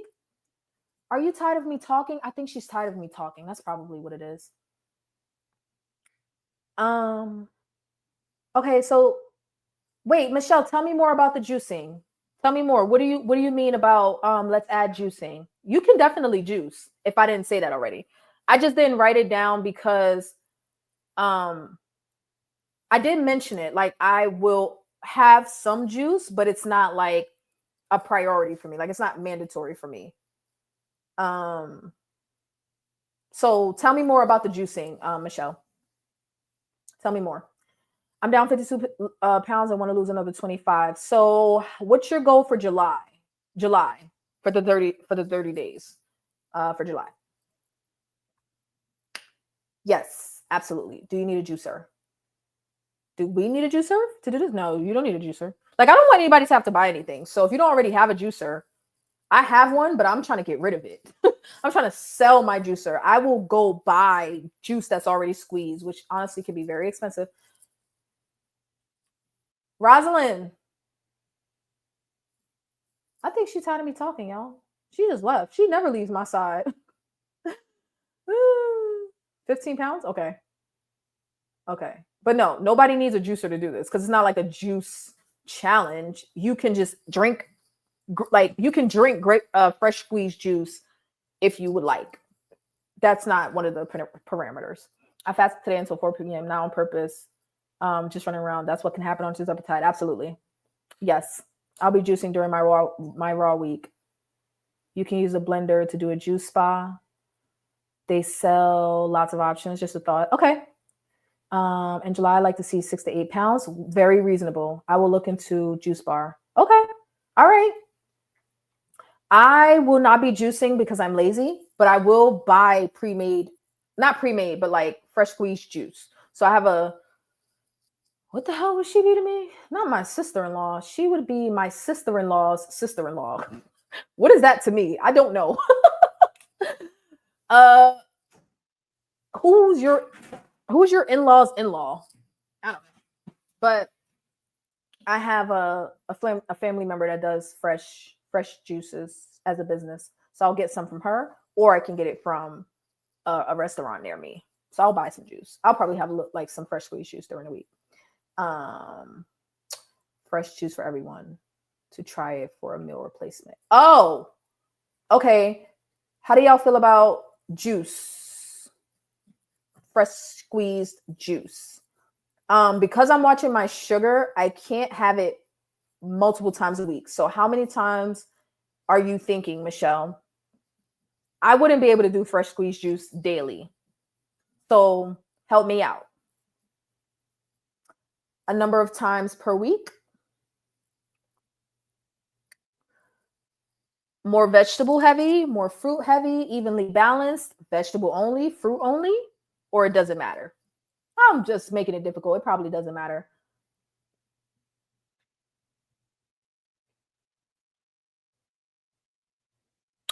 That's a good question. Like already made? That's a good question. I'm not sure. It's probably expensive at Whole Foods. I wonder. Because I don't know. I don't know. That's a good question. Uh Hold on. I'll be right back. Let me see if the dog wants to go outside. She can go out in the yard by herself. Hold on. I'll be right back.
Okay, eventually I'm gonna have like a break, a break music or something.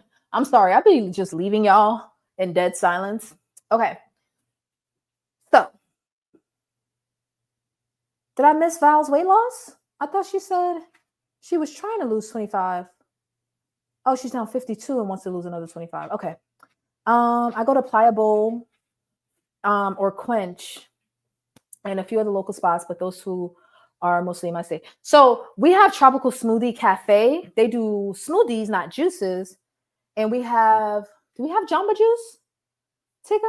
What's the other one? What's the other smoothie place? I don't know.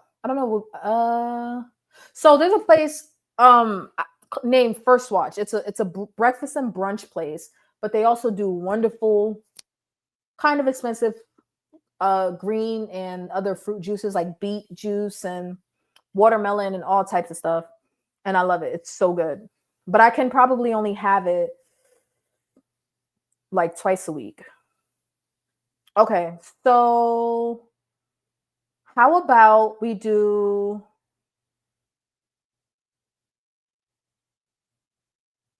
how about replacing okay, let's see.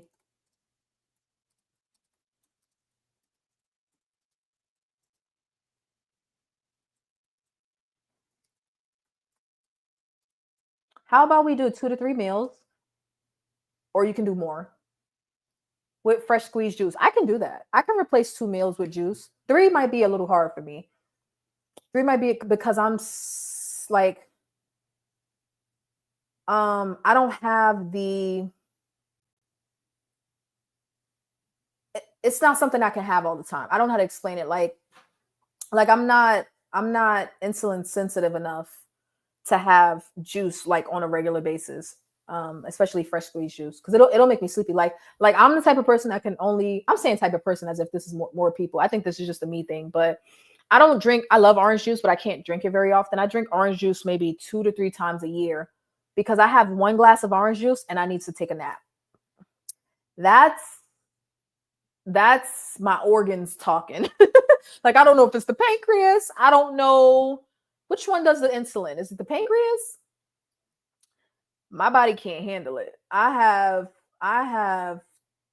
mean, specifically orange juice though. If I have green juice or fresh squeezed watermelon or celery, it doesn't happen. But orange juice, and a lot of juices will mix with orange juice. But orange juice will knock me right on my ass. I need to take like a 3-hour nap. So I don't have it very often. But I can replace 2 to 3 meals during the week with juice. In fact, I may even break my fast with juice. That would be great. Unless there's something against that when it comes to breaking a fast. I go there too. Typically, it's here to juice or smoothie as long as it's healthy. Smoothie, okay. And you know what? That's a good option. Okay, so let's replace 2 to 3 meals with fresh squeezed juice or smoothie. Let's do or smoothie. I can rock with that. And if you want to do more, you can do more. Okay. So, meal sharing on the communities tab. Can somebody just confirm with me that you know how to get to it and you have access? You go to my channel. Let me see what it looks like outside of my channel. Like, let me go in from a different channel. Visit community. I think it should be a tab that says visit community or visit channel. Do y'all see that on your mobile device? Maybe not. Maybe not if you're watching a video. I'm not sure. If it's going to kick you out of the video, then no. Ticket, where did you go? How you just going to say planks and leave? Like, what? You going to just drop a horrible idea and then bounce? That's terrible. I need another guy. You're kicked out. No, I'm not doing no planks. I'm not doing no planks. So how will we summarize this? I would say the no candy and the soft drinks is pick a thing to limit or remove for the week is what I'm doing. Right? Meal prep would be the me eating out once per week. Maybe I should say meal prep. But no, I want to be specific. I specifically only want to eat out once per week.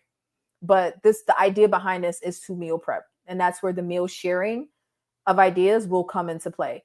Don't expect no ideas from me because I don't know. I know about 4 things, okay?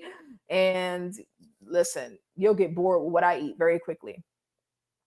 A 24-hour fast once a week is optional. But if you do it, we're going to do it on Fridays, 6 p.m. Eastern or 6 p.m. wherever you are. It doesn't matter. Workout 3 days per week is mandatory. We're at least going to get on the same page about something. Everybody should be working out 3 days a week. Throw some weights in there, preferably. You ain't got to, but preferably throw some weights in there. And replace 2 to 3 meals during the week. There's 7 days in a week. That's at least 20 meals. Replace 2 or 3 of them with a smoothie or a fresh squeezed juice. This is good for me because typically I don't get a lot of produce in my diet. I don't typically eat produce, but I will drink a juice or a smoothie. So this will be good for me. This will be good to me. What do y'all think it's? Oh, and we're talking goals. So we have 10 pounds. Somebody said 15. And we got a 6 to 8. Is anybody trying to maintain or gain?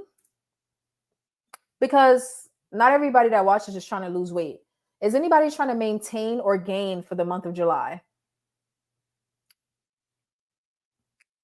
What do y'all think? I'm looking at you, Jen. I think Jen is trying to gain.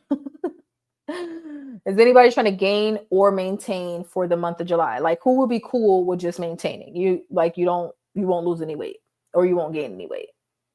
I would not be cool with just maintaining. I would be disappointed if I managed to just maintain. There's no way with these parameters that I just maintain. But let me be clear. There are some additional things that I will be removing or limiting, I should say. So another thing that I ate in the past month was potato chips. I ate a lot of chips. Like, chips were like my thing. I ate a lot of chips, and I don't want to do that moving forward. In fact, I think chips are fried, aren't they? Or I think some of them are. Hairball? Yeah. Maybe you should stop biting the carpet. Yeah. Yes, I'm talking to you. Needs to gain 7. Okay, so we got +7.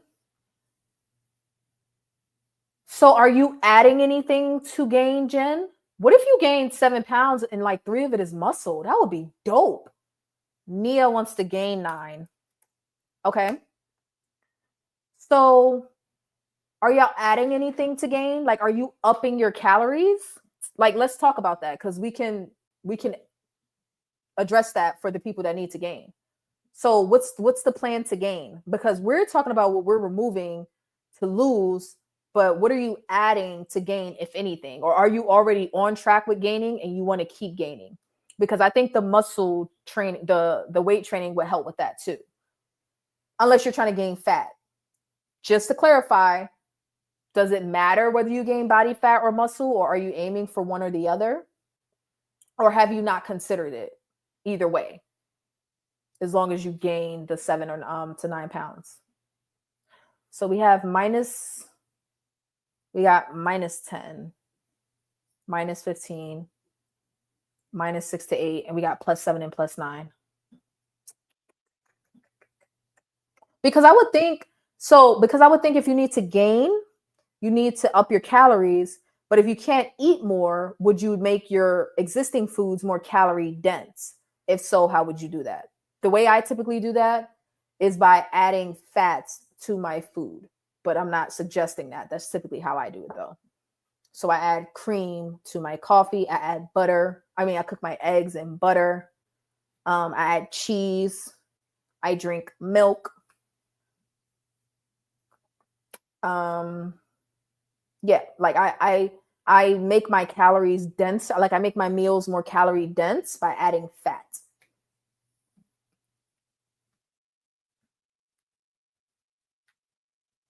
Are you upping your carbs, calories, anything?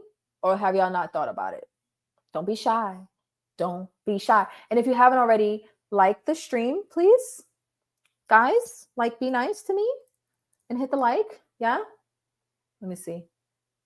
Oh, hold on. Am I still sharing my screen? Hold on. Remove. Oh, wait, no. I still want that. This is bigger. Can you also see it? I know it's a little small. One day I'll figure out how to make the font bigger. I doubt I'll gain 7 pounds of muscle, but honestly, if I don't gain the 7, I'm fine with it. Okay, so you're fine with maintaining, but the goal. So I didn't mean 7 pounds of muscle, but I meant if you gain 7 pounds, like maybe 2 or 3 of it would be muscle, but maybe not. Maybe 1 pound would be muscle. It's not like you're taking a DEXA scan, so it doesn't really matter. But how would you approach getting more weight onto you? Would you up your carbs, your calories, your protein? Like, what would you push upward? Because you said, you at least have some level of appetite because you said you're craving cookies in the morning. So are you holding off on going up to that 15 milligram this month? Didn't you say you lose on what did you say, Jen? Did you say you lose on 10 but not on the 15?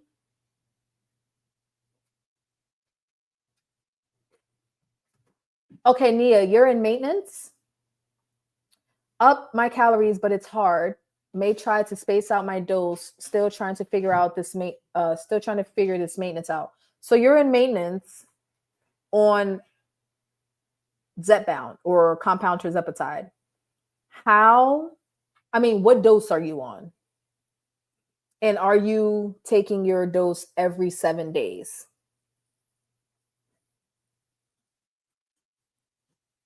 And if you're upping your calories, I suggest upping them toward the end of the week because that's the time you're most likely.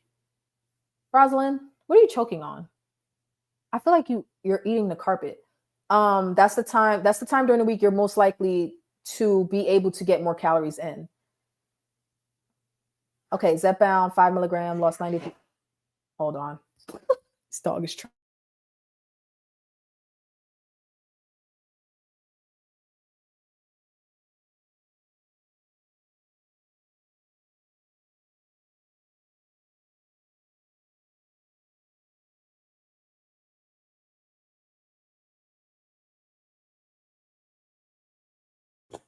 Ow. Okay. I don't know what this is, but it needs to move. Gotta move these people stuff around. Taking it every 7 days. Okay. All right. I don't recommend dose stretching because I'm not a doctor, but that is what I do. Or okay, let me not say do. I did it for 1 week and it was great. I was able to eat more on days 6 through 10. But this past week, I had to take it 2 days early because I was traveling, and that sent my appetite suppression through the roof. That's why I spent the whole day just not even eating. I was okay though. I was okay. Yes, I still lose on the 10. So what's happening with July? Are you going to stay on the 10 or are you going to go up to the 15? Or you had not planned to go up to 15 yet? So for the people that are trying to gain, the trick is the getting more calories because your appetite is suppressed. You mad at me? You tired of me talking, ain't you? I know you are. It's okay. You ain't got to be like that. Hi. Hello. Hi. Rosalind here is my shadow, and I think she's upset because she doesn't have my full and undivided attention. She's like, I was patient, woman. I was patient, and now you're taking a little too long. Yeah? Yeah. And to be honest, I like this. I like that you guys are actually like I'm glad that there are some people that have met their goals and now are trying to gain some weight back, because I thought about this when it came to health coaching, how everybody that like I may work with may not be necessarily trying to lose weight. And I said something to the effect of like, if you want to stay overweight, I may not be the health coach for you. Which sounds a little shallow, but like I'm perfectly fine with meeting people where they are. I don't know if I have the level of professionalism to tolerate. I was going to say delusion. That is not nice. But I just think about like I think I need to get the like TikTok people out of my head that insist on keeping people overweight. Those are the type of people that come to mind, and I got to like get them out of my head and realize that regular people are just regular people, and if they need help losing or gaining or maintaining or changing or whatever, I can be flexible with that. I'm going to take one more week of 10 and then move up. Tomorrow is shot day for me. Okay, so so by the time we get to July, I mean, July is on Wednesday, I think, or Tuesday. But by the time we are like a weekend, By the time we're the first weekend, you'll be switching to your 15. So we'll see if your weight loss will at least stop, which will be great for you. That'll be great if your weight loss stops once you switch over to your 15. And good for you losing 93 pounds on the 5 milligram. It was my favorite dose. I wish I could have stayed on it a lot longer. Sometimes I consider titrating down to the 5, but I don't have enough. If I went down to the 5, I would have to carry more of the load. Like I would have to do more work on my part. And right now I'm comfortable. Like I'm at a place where whatever changes I want to make, 7.5 is going to help me with those changes without making it too difficult. But it is my goal to lose 10 pounds in the next month.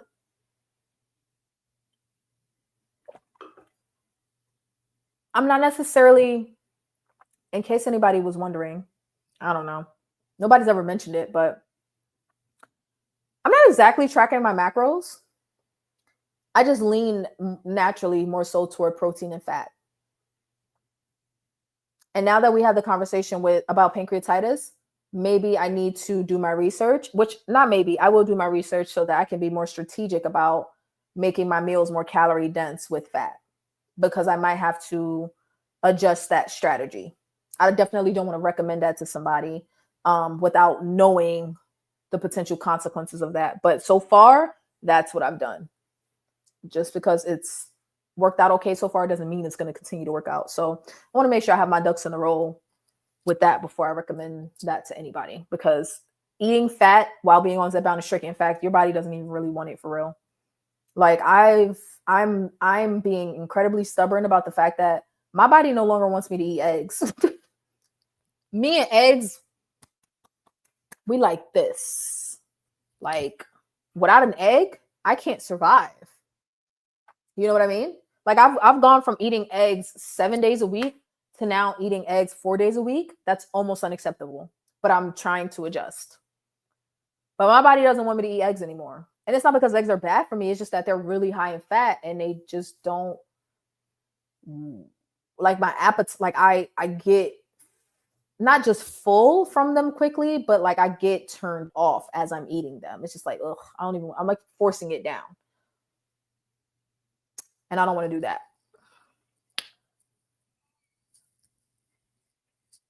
I don't want to do that. But yeah, my body is just like, eggs again? Yes, eggs again. Like we've been doing this forever. Like forever. Ever. Since I was like a kid. And suddenly my body doesn't want eggs anymore. Like, no, that's not gonna work. That's not gonna work. Like, why? I'm gonna post this on my community tab as well as Venetian 30. But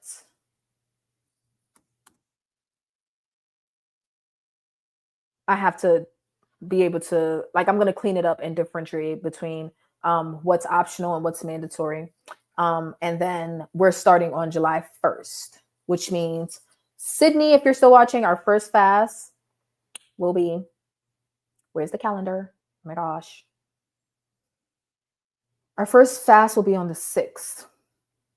Oh, thank God it's not on July 1st. I mean, July 1st, July 4th. Thank goodness it's not on July 4th. How do y'all feel about like attempting to make changes to your lifestyle or diet around the holidays? That's a real trigger for me, but I'm tired of using that as an excuse. Like, oh, this holiday is coming up, that holiday's coming up. Like, yeah, the only one I'm really concerned with is the North Carolina State Fair in October. Nobody can tell me nothing in the month of October. I'm even trying to house sit all of October in North Carolina so I can go to the State Fair. And the State Fair is only here for like 2 weeks, but I want to go like 4 or 5 times. I went one time on like the second to last day last year and I was pissed because I didn't realize how big it was. Like it's a multi-day thing or it's an all-day thing. And I went like a couple of hours before I had to work on like the second to last day. I was like, what? There was so much I didn't get to do. So I've been literally since October waiting for October 2025 so that I can go to the North Carolina State Fair, get me a funnel cake. Yeah. I get that from this girl. Oh my gosh, let me give her credit because I'm like stealing her whole shit. No, sidebar, we're not gonna do that. We're not gonna do that. I'm gonna give this girl her credit. It's a content creator called Asia My Queen. And she's so funny to me. I don't watch her often, but there was a moment where I was like binge watching her content and I got hooked.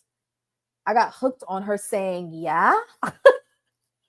She'd be like, yeah, yeah. Hold on, let me see if I could find. It would be easier if I was in oh wait, let's do shorts.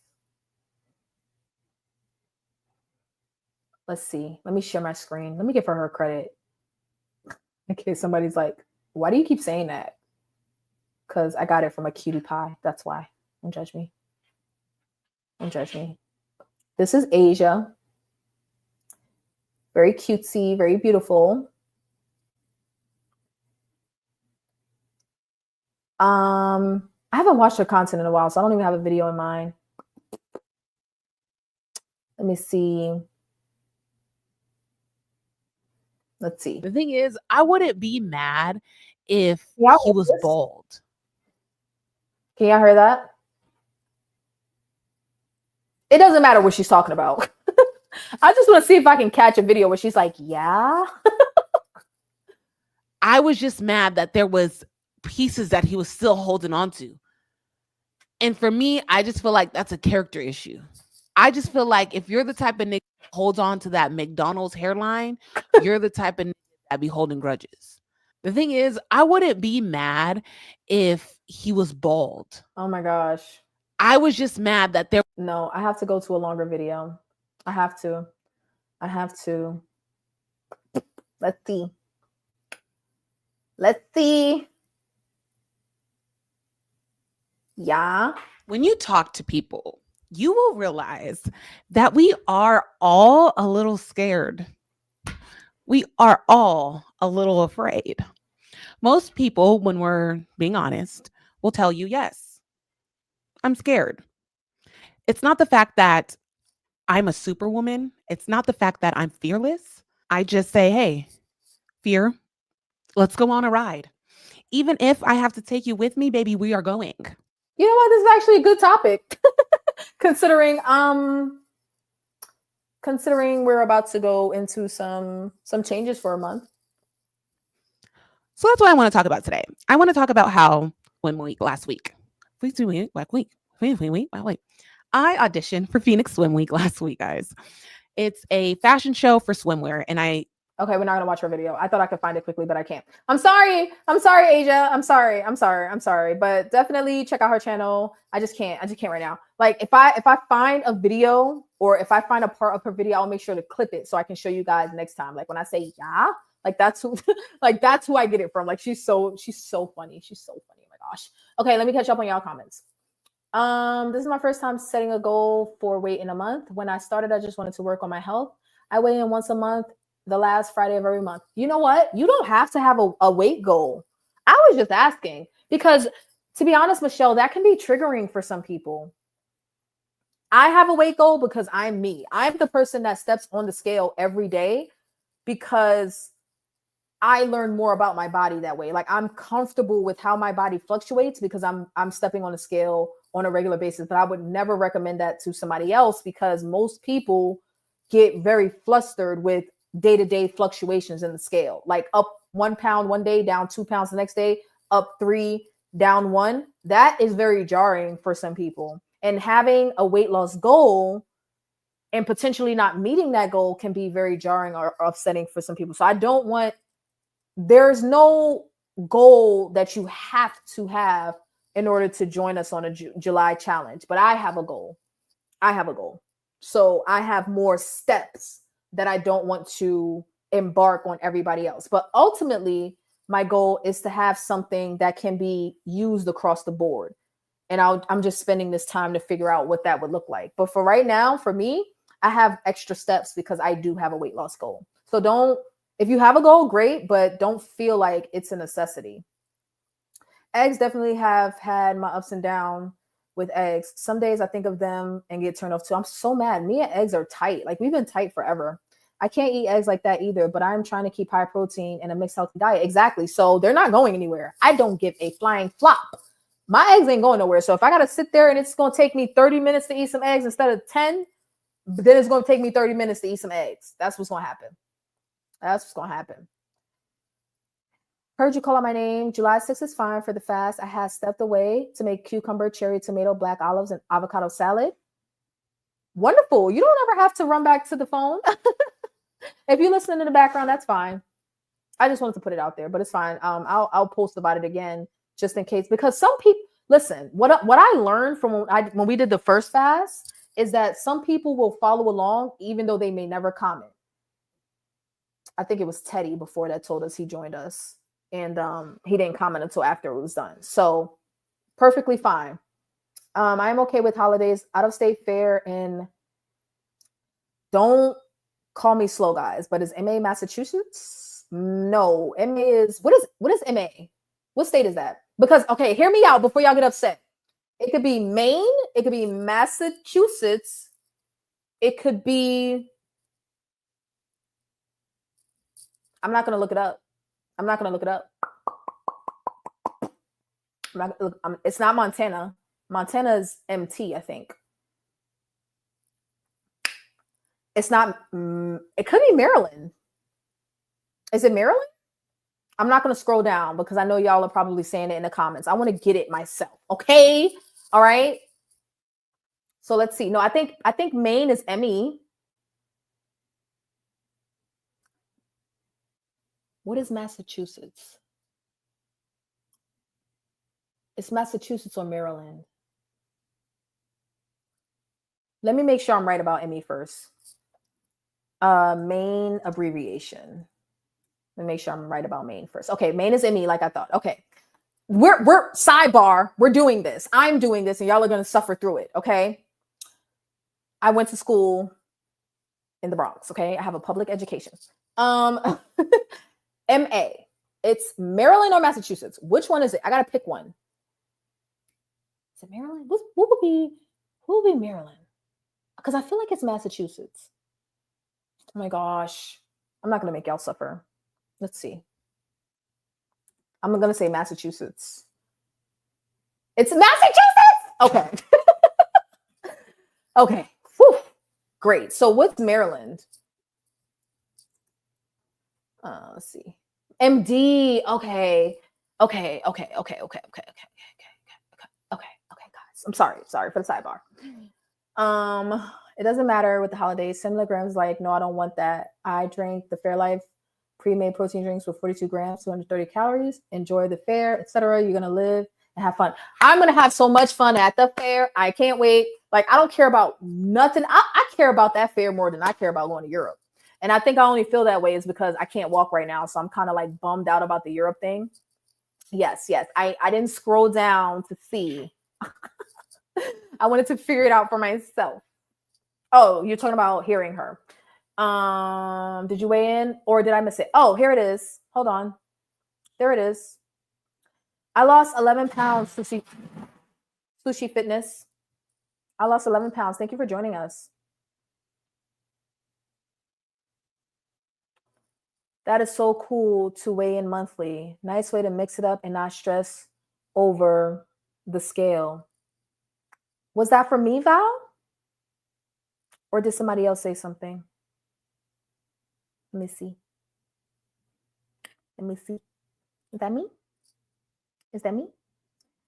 Yes, this is great. I'm okay with setting it. I was just providing background of me. I love this challenge. Okay, cool. You know what's crazy? Listen, I was not gonna scroll down until I figured it out myself. Okay, like I barely know all 50 states. Like I know them, but I can't like fill them in on a map.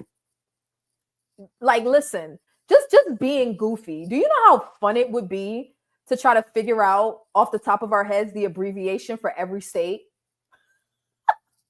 How many of y'all know the abbreviations for all 50 states? And don't lie either. Don't lie. Because MD threw me way off. I was not, because I'm like, there's no way Maryland is MR, but I know it's not MA. I know it's not.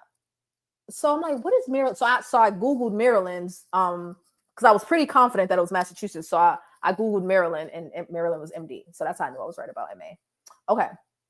But do you know how fun it would be, even though this is not what this channel was about, if we like spent an hour trying to guess the abbreviation to all 50 states?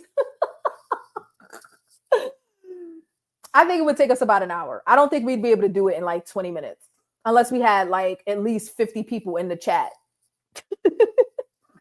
With 12 of us, no, it's going to take us like an hour. I promise. I promise you. Oh, thank you. What's the July challenge? Let me go back to sharing my notepad. And I'm going to have to come up with a way to explain this quicker. But for now, so to answer your question, Sushi Fitness, we're working it out on the stream. We're planning it out. I didn't come on the stream with a plan. We're planning it out as we speak.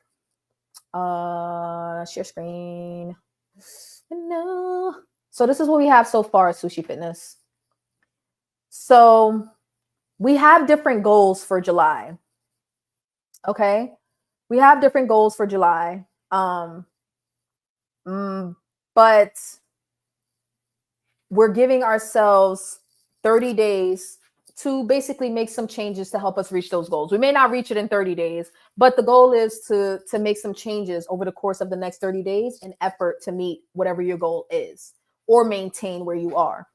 I have a weight loss goal. A few people have weight loss goals, but some people even have weight gain goals. Okay. So it doesn't really matter what your goal is or if you have one.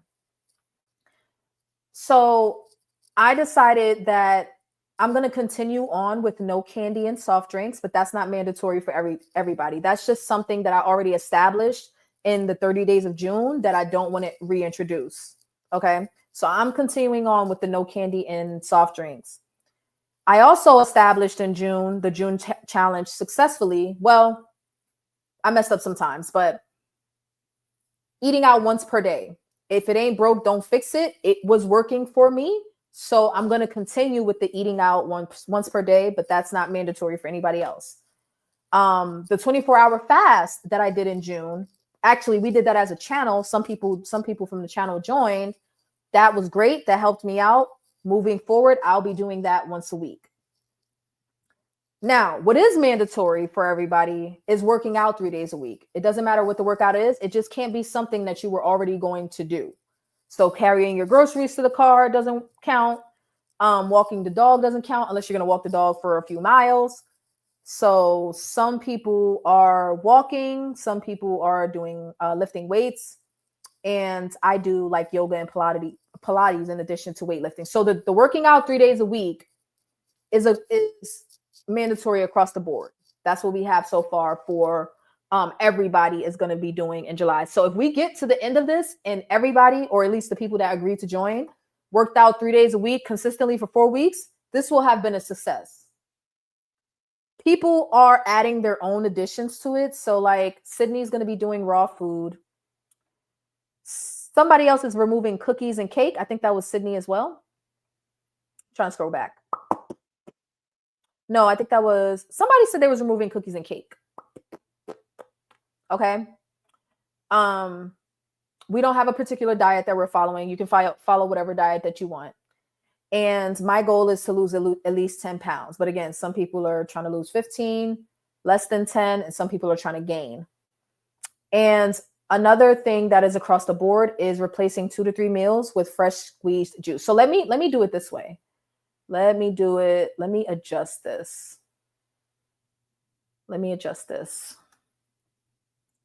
Okay.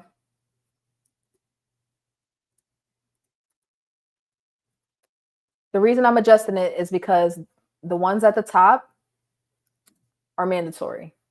Oh, no. The 10 libs is mine.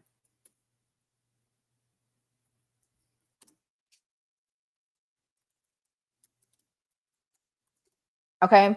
So for July, we're challenging everybody to work out 3 days a week and replace 2 to 3 meals with juice or a smoothie. Should we add something else that's across the board? What do y'all think? Because everything else was just stuff that I agreed to do for me. Oh, the fast. I'm actually going to put the fast, but not as mandatory. I'm going to put it as optional. I think enough people will want to do the fast. Let's do that. A fast once a week, a 24-hour fast. I think enough people want to do that, that can be voluntary. That won't just be me. I know for a fact that I'm not the only one doing that. You know the abbreviation to all of them? I would test you, but how do I know you ain't Googling? Like, I don't know. I think I know most of them. But I don't know, like,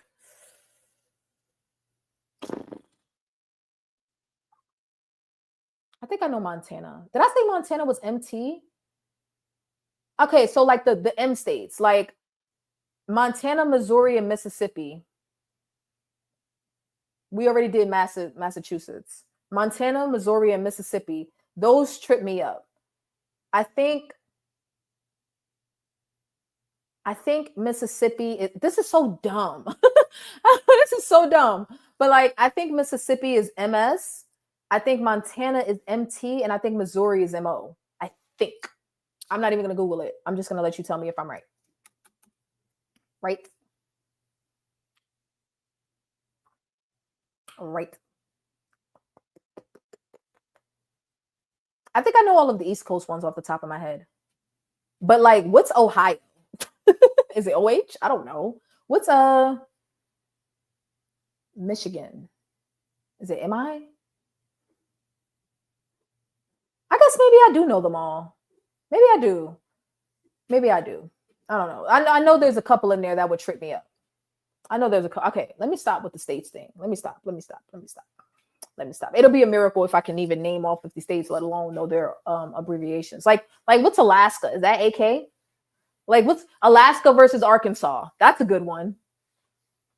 Alaska versus Arkansas versus Alabama. Oh my gosh. I would love that. That would be so much fun. Okay. All right.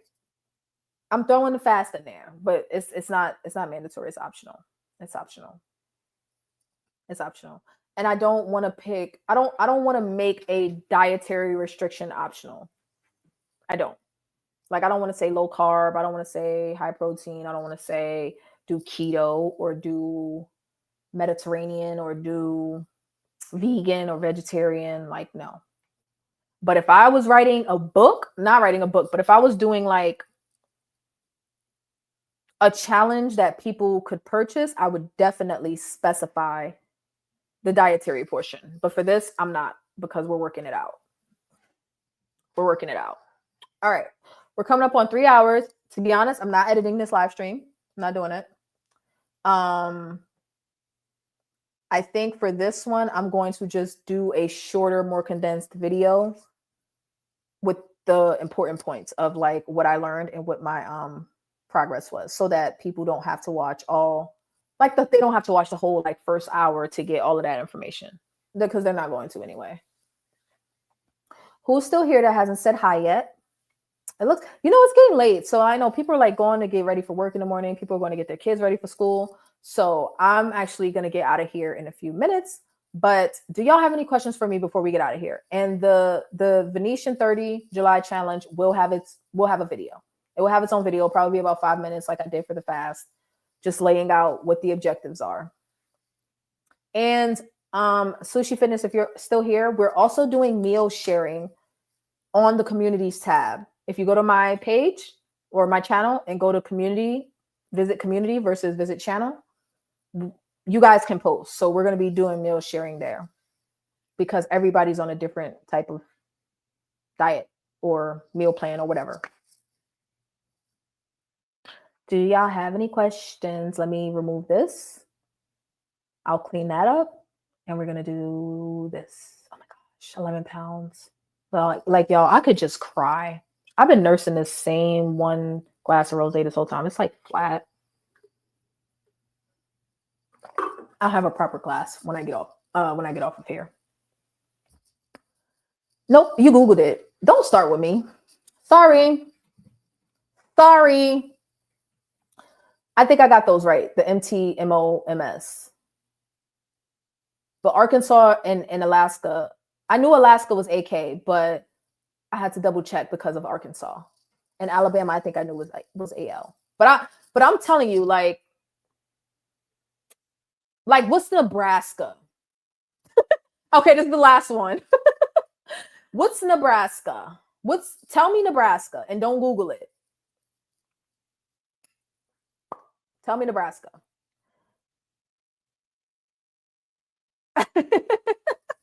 And you better know them on the spot. Don't think. You better be quick with it. You got 2 seconds to answer because this is like a real thing for me. Like, I think it's because in my job, every time I get a phone call, somebody's calling from a different state. And sometimes I get lost in the abbreviations sometimes because I don't have a list sometimes. Like the obvious ones I know, but like MD, right over my head. MD went right over. I was like, what the hell is Maryland? Like, what? I don't know what that is. I'm gonna guess Nebraska is any. Like, if I have enough time to think about it, I will figure out I will figure out the abbreviation. I will. But Maryland had me stumped. I would have never got that. It had me completely stumped. Thank you for joining, Michelle. I'm going to get out of here too. Thank you for everybody else that joined. NB, I don't see, this is what I'm saying. What is Nebraska? See, and then Michelle wants to leave when we're all having a civics lesson. We're having a civics lesson. I don't know. But anyway, okay, let me stop. I know people that watched it. Like, I don't think anybody, I'm okay with doing this because I don't think anybody that's going to watch the stream replay is going to make it this far. So the shenanigans are just for us. The shenanigans are just for us. Okay. So here's what y'all have to look forward to. I'm not going to lie. I'm actually really tired. The one thing that I did not get done this weekend that I should have gotten done, Reindeer, if you're still watching, is the vitamin video. So here's what y'all have to look forward to in the coming week, but bear with me because I am exhausted and I have to work like 14 hours tomorrow. Nebraska is NB? No, it's not. Don't say that. Is it really? That's crazy. So what's New England? Is that any? Is any new? Wait, hold on. No, I'm not going to Google it. See, no, we're not doing this. Okay. Wait, New England is not a state. New England is a region. Okay. Maine, Vermont. New England isn't a state, is it? See, I told you, I barely like New England is a state. No, it's not. Hold on. Is it a state? No, it's not a state. Okay. New England isn't a state. I knew I wasn't, but it's the region of like Vermont, Rhode Island, maybe Connecticut, but definitely Vermont, Maine, Rhode Island. Let me see. Oh, Connecticut, Maine, Massachusetts, New Hampshire is what I was thinking about when I said New England. I was thinking about New Hampshire, Rhode Island, and Vermont. So it's 6 states. That's New England. Okay, but I was thinking about New Hampshire when I said New England. Oh God, whatever. So, okay. So what do y'all have to look forward to this week? So I have to complete a video on supplements that go along with the GLP-1. Need is a funny word. I don't want to say need, but I'll say suggestions. Suggested supplements for a GLP-1. I have to do a house sitting video.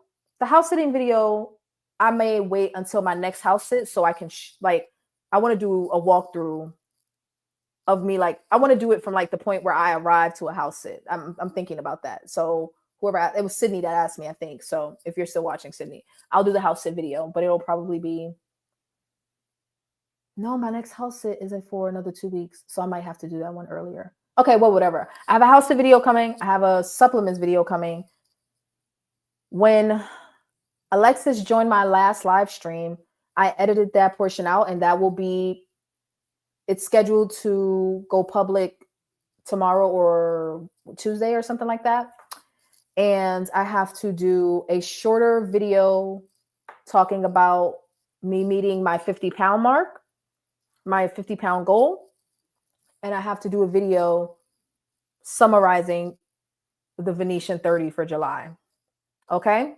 several videos, set your notifications. Or if you're getting too many notifications, then you can adjust your notifications.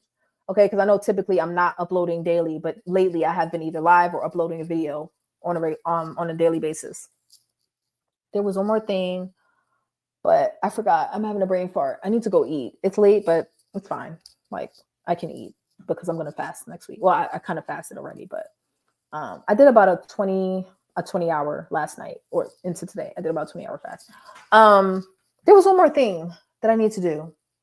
Oh, y'all get ready to share your meal plans on the communities tab. And I think that's it. Oh, okay. I remember what it is. So what I used to do when I was losing weight more regularly was every 10 pounds, I would get myself a gift. So I started out with Pandora charms, and then my Pandora bracelet got too big. So I don't buy the charms anymore.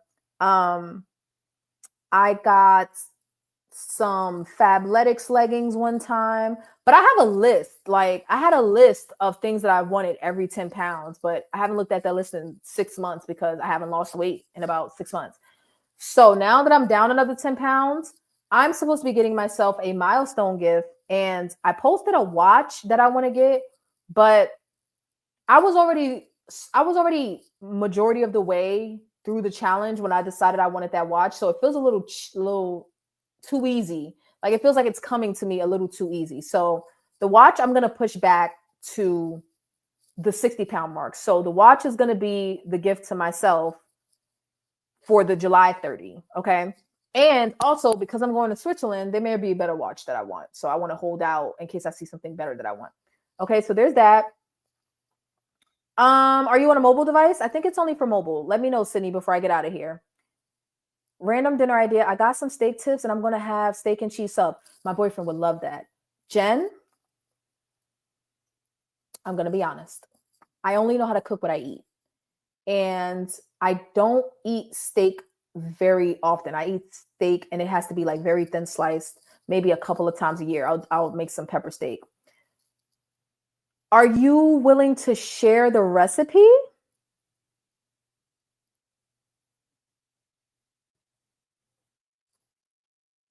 Let me know. I'm on my iPad. Let me see if Communities is available on iPad. And are you on the YouTube app or are you in a web browser?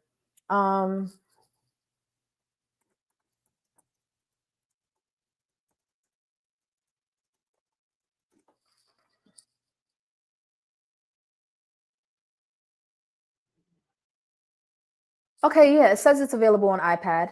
It says it's available. Yeah. So, Sydney, how do I want to do this? Can anybody see the Communities tab? Because I can see it, like, right? So if I click on, maybe it's because you're in the video. I'm not sure. Hold on, let me see something real quick. Sydney. Hold on, let me see. So go to it's Vanity. You don't see a tab that says visit community, Sydney? When you click on my profile, when you click on my channel, you don't see a tab that says visit community. Are you subscribed? Yes. Jen, can you check if you're on a mobile device? Anybody that's on a mobile device, can you check by going to my channel and going to see if there's a tab that says visit community? Oh, I'm gonna throw a party when I reach 100 pounds. I just got to figure out how to get some royalty-free music. Or I got to figure out how to, like, I know other people that live stream, they will play regular music and then edit the video, like edit that part out of the video so they don't get a copyright strike. Yeah. Let me know, Sydney. Go to It's Vanity and then see if there's a tab toward the top that says visit community.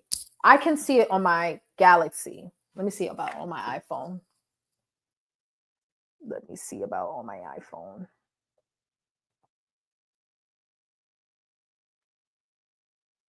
Visit community. Yeah.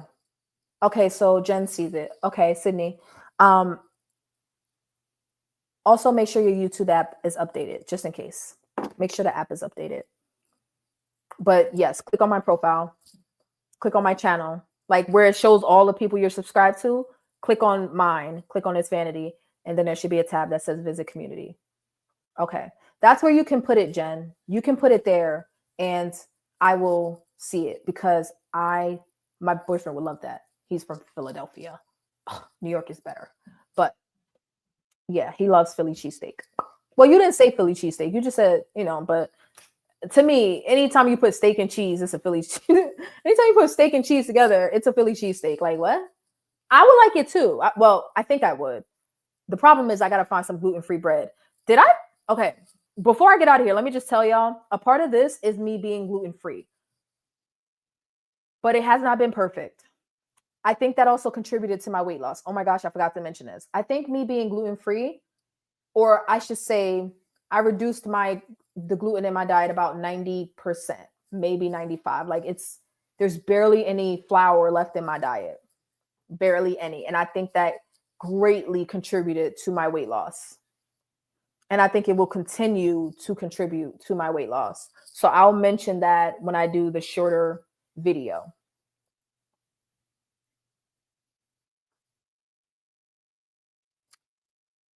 Don't give me the lion. Tigger. Don't give me, I should know this. Okay. North and Northeast is different, right? I think he's from Northeast Philly. And if that's not right, then he's from North Philly. I know he lived in the Northeast. And I think that's where he's from. So I'm going to make him a Philly cheesesteak and take all the credit for it. No, I'm going to tell him I got a recipe from somebody and I'm going to try it. Yeah, if you post it on the communities tab, I'll see it. I'll actually try it this week. Thank you. Sushi Fitness. I can't see without him. I'll be like this at the screen. What are y'all saying? Especially since I got this light on. But what's weird? Like, I should have been wearing glasses my whole life, but I haven't been. And now that I wear them regularly, I can't see without them. I can see, but I can't read anything without them.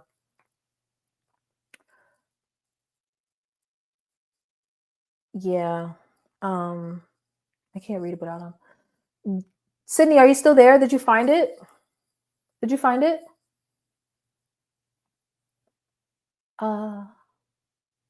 North and South are different. Well, then he's from North Philly. Where you at? Let me text him.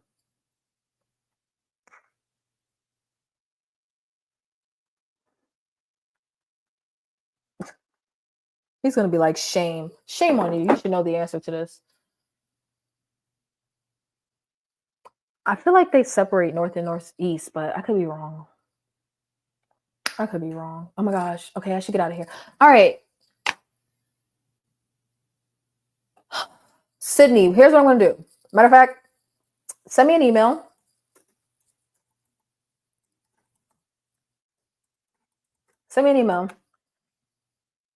And what I'm going to do is, that's fine. You can keep looking. But what I'm going to do is I'm going to check on my iPad where it is. I'll send you a screenshot if you send me an email. I'll send you a response because you literally could just be overlooking it and it's not your fault. Like it could just be escaping you.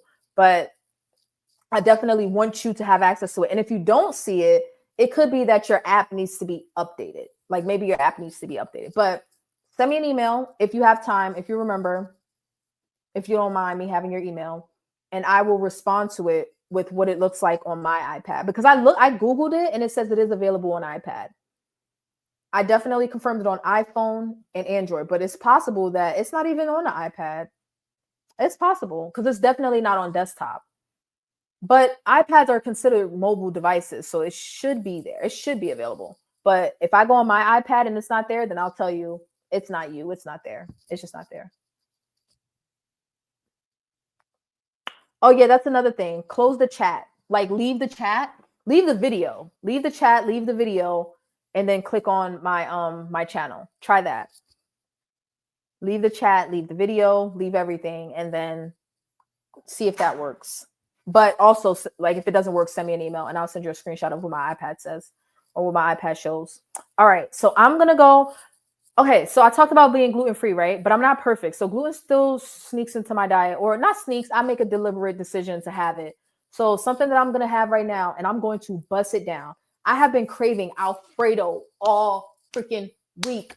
I have been craving Alfredo all week, chicken Alfredo, preferably fettuccine Alfredo with chicken.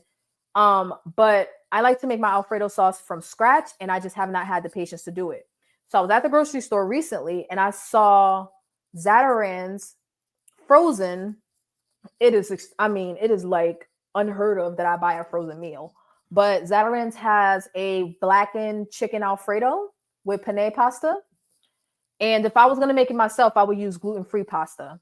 I would use gluten-free pasta, but this one unfortunately is not gluten-free, but I bought it because I wanted it. I've been craving Alfredo, and let me tell y'all, I had very little, like, I am doubtful of frozen Alfredo. I've never had it, but I hold Zatarain's in high regard. Like, Zatarain's be busting. They season everything right.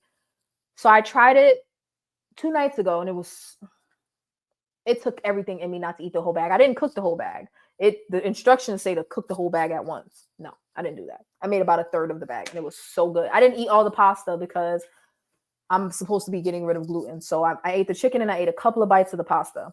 But because I barely ate anything today, I'm about to go bust some of that down, gluten and all.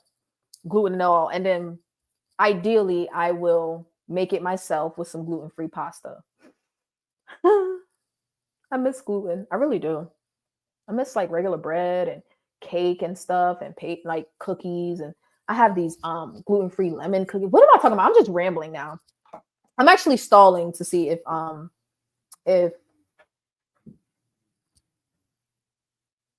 getting on these dogs' nerves. Am I talking that loud? They are like they're huffing and puffing because they trying to sleep and I'm talking loud. Okay, it was North Philly, Jen. It was North Philly. My bad. New York is better anyway. It doesn't matter. I don't know why I keep attracting all these Philly people in my life. Like, I have no more room. That's it, Jen. You're the last one. I have no more room for any more Philadelphian people in my life. Okay? No more. That's it. No more. That's it. I have no more room.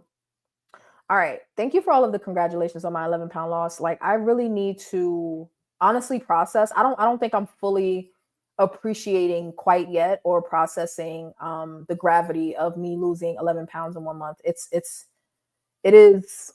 I mean, some people do that very easily, not me. And it's because of my the choices that the food choices that I make. So I have to really take some time to appreciate this. I have to take some time to appreciate having lost 50 pounds and do my best to not take it for granted. I complain a lot. I look on the negative or downside a lot.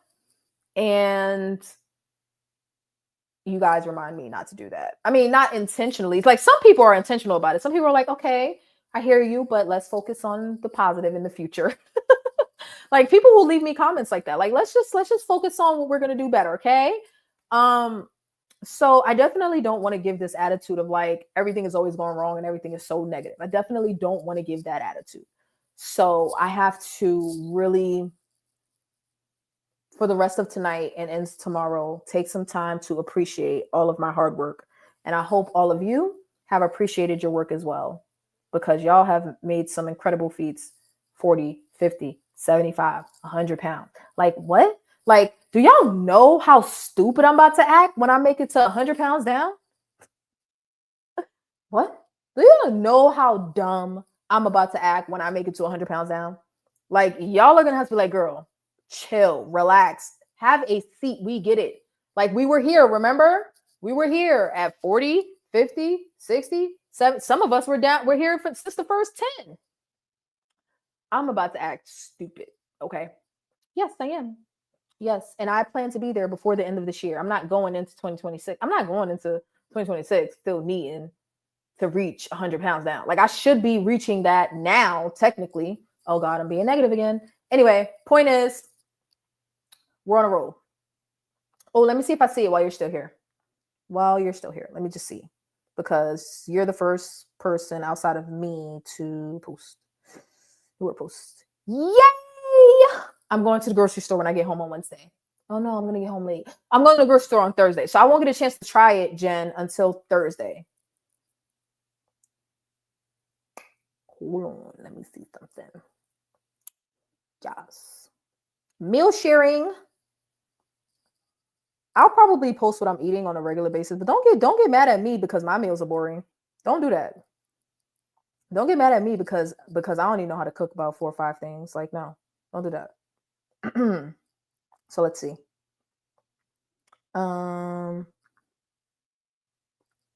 Visit community. Okay. New posts. Yes. Okay. All right, cool. Wonderful. Wonderful. Thank you, Jen, for doing that. And I'm gonna try that on Thursday. In fact, I'm gonna try it too. Like I may not be able to find any gluten-free. Did you say yours was on bread? Hold on. You said a sandwich, right? You said a sandwich. You said sub. Okay. Okay. Oh God, that's so Philly. We say hero in New York. We say hero. We don't say sub.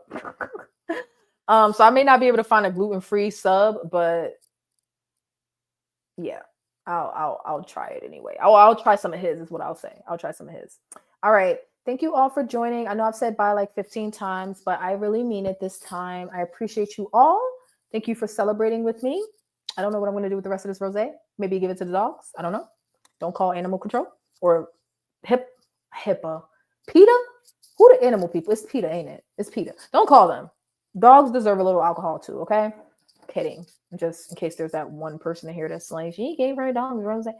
Anyway, I'm out of here. I'm going to go have me some Zatarain's Alfredo, and I will see y'all. Honestly, I got to work early tomorrow. I typically work at 3, but I got to work at 12 tomorrow. So maybe I'll do a buffer day live, but it won't be like this. It'll be like from my phone vertical, like we did the other day, for maybe like 30 minutes to an hour, just to check in on how I'm doing on my buffer day. Okay. My buffer day means like I'm going to go try to go out to eat before we get started with our July challenge. All right. So set your notification bells. Keep an eye on the community posts, community tab posts, all of that. And I will see you. They say hoagie. You're right. You're right. They do say hoagie. They do say hoagie. I know better than that. I'm not going to lie. I was thinking it, but I thought you could interchange hoagie and stuff. I mean, they mean the same thing, but whatever. We say hero in New York. Okay, Sydney, definitely send me an email. If you don't find it, send me an email. I will check my iPad, or it could just be YouTube. Maybe it's not available on iPad, just like it's not available on desktop. All right, thank y'all. I will see y'all. If not tomorrow, I'll definitely see you Tuesday.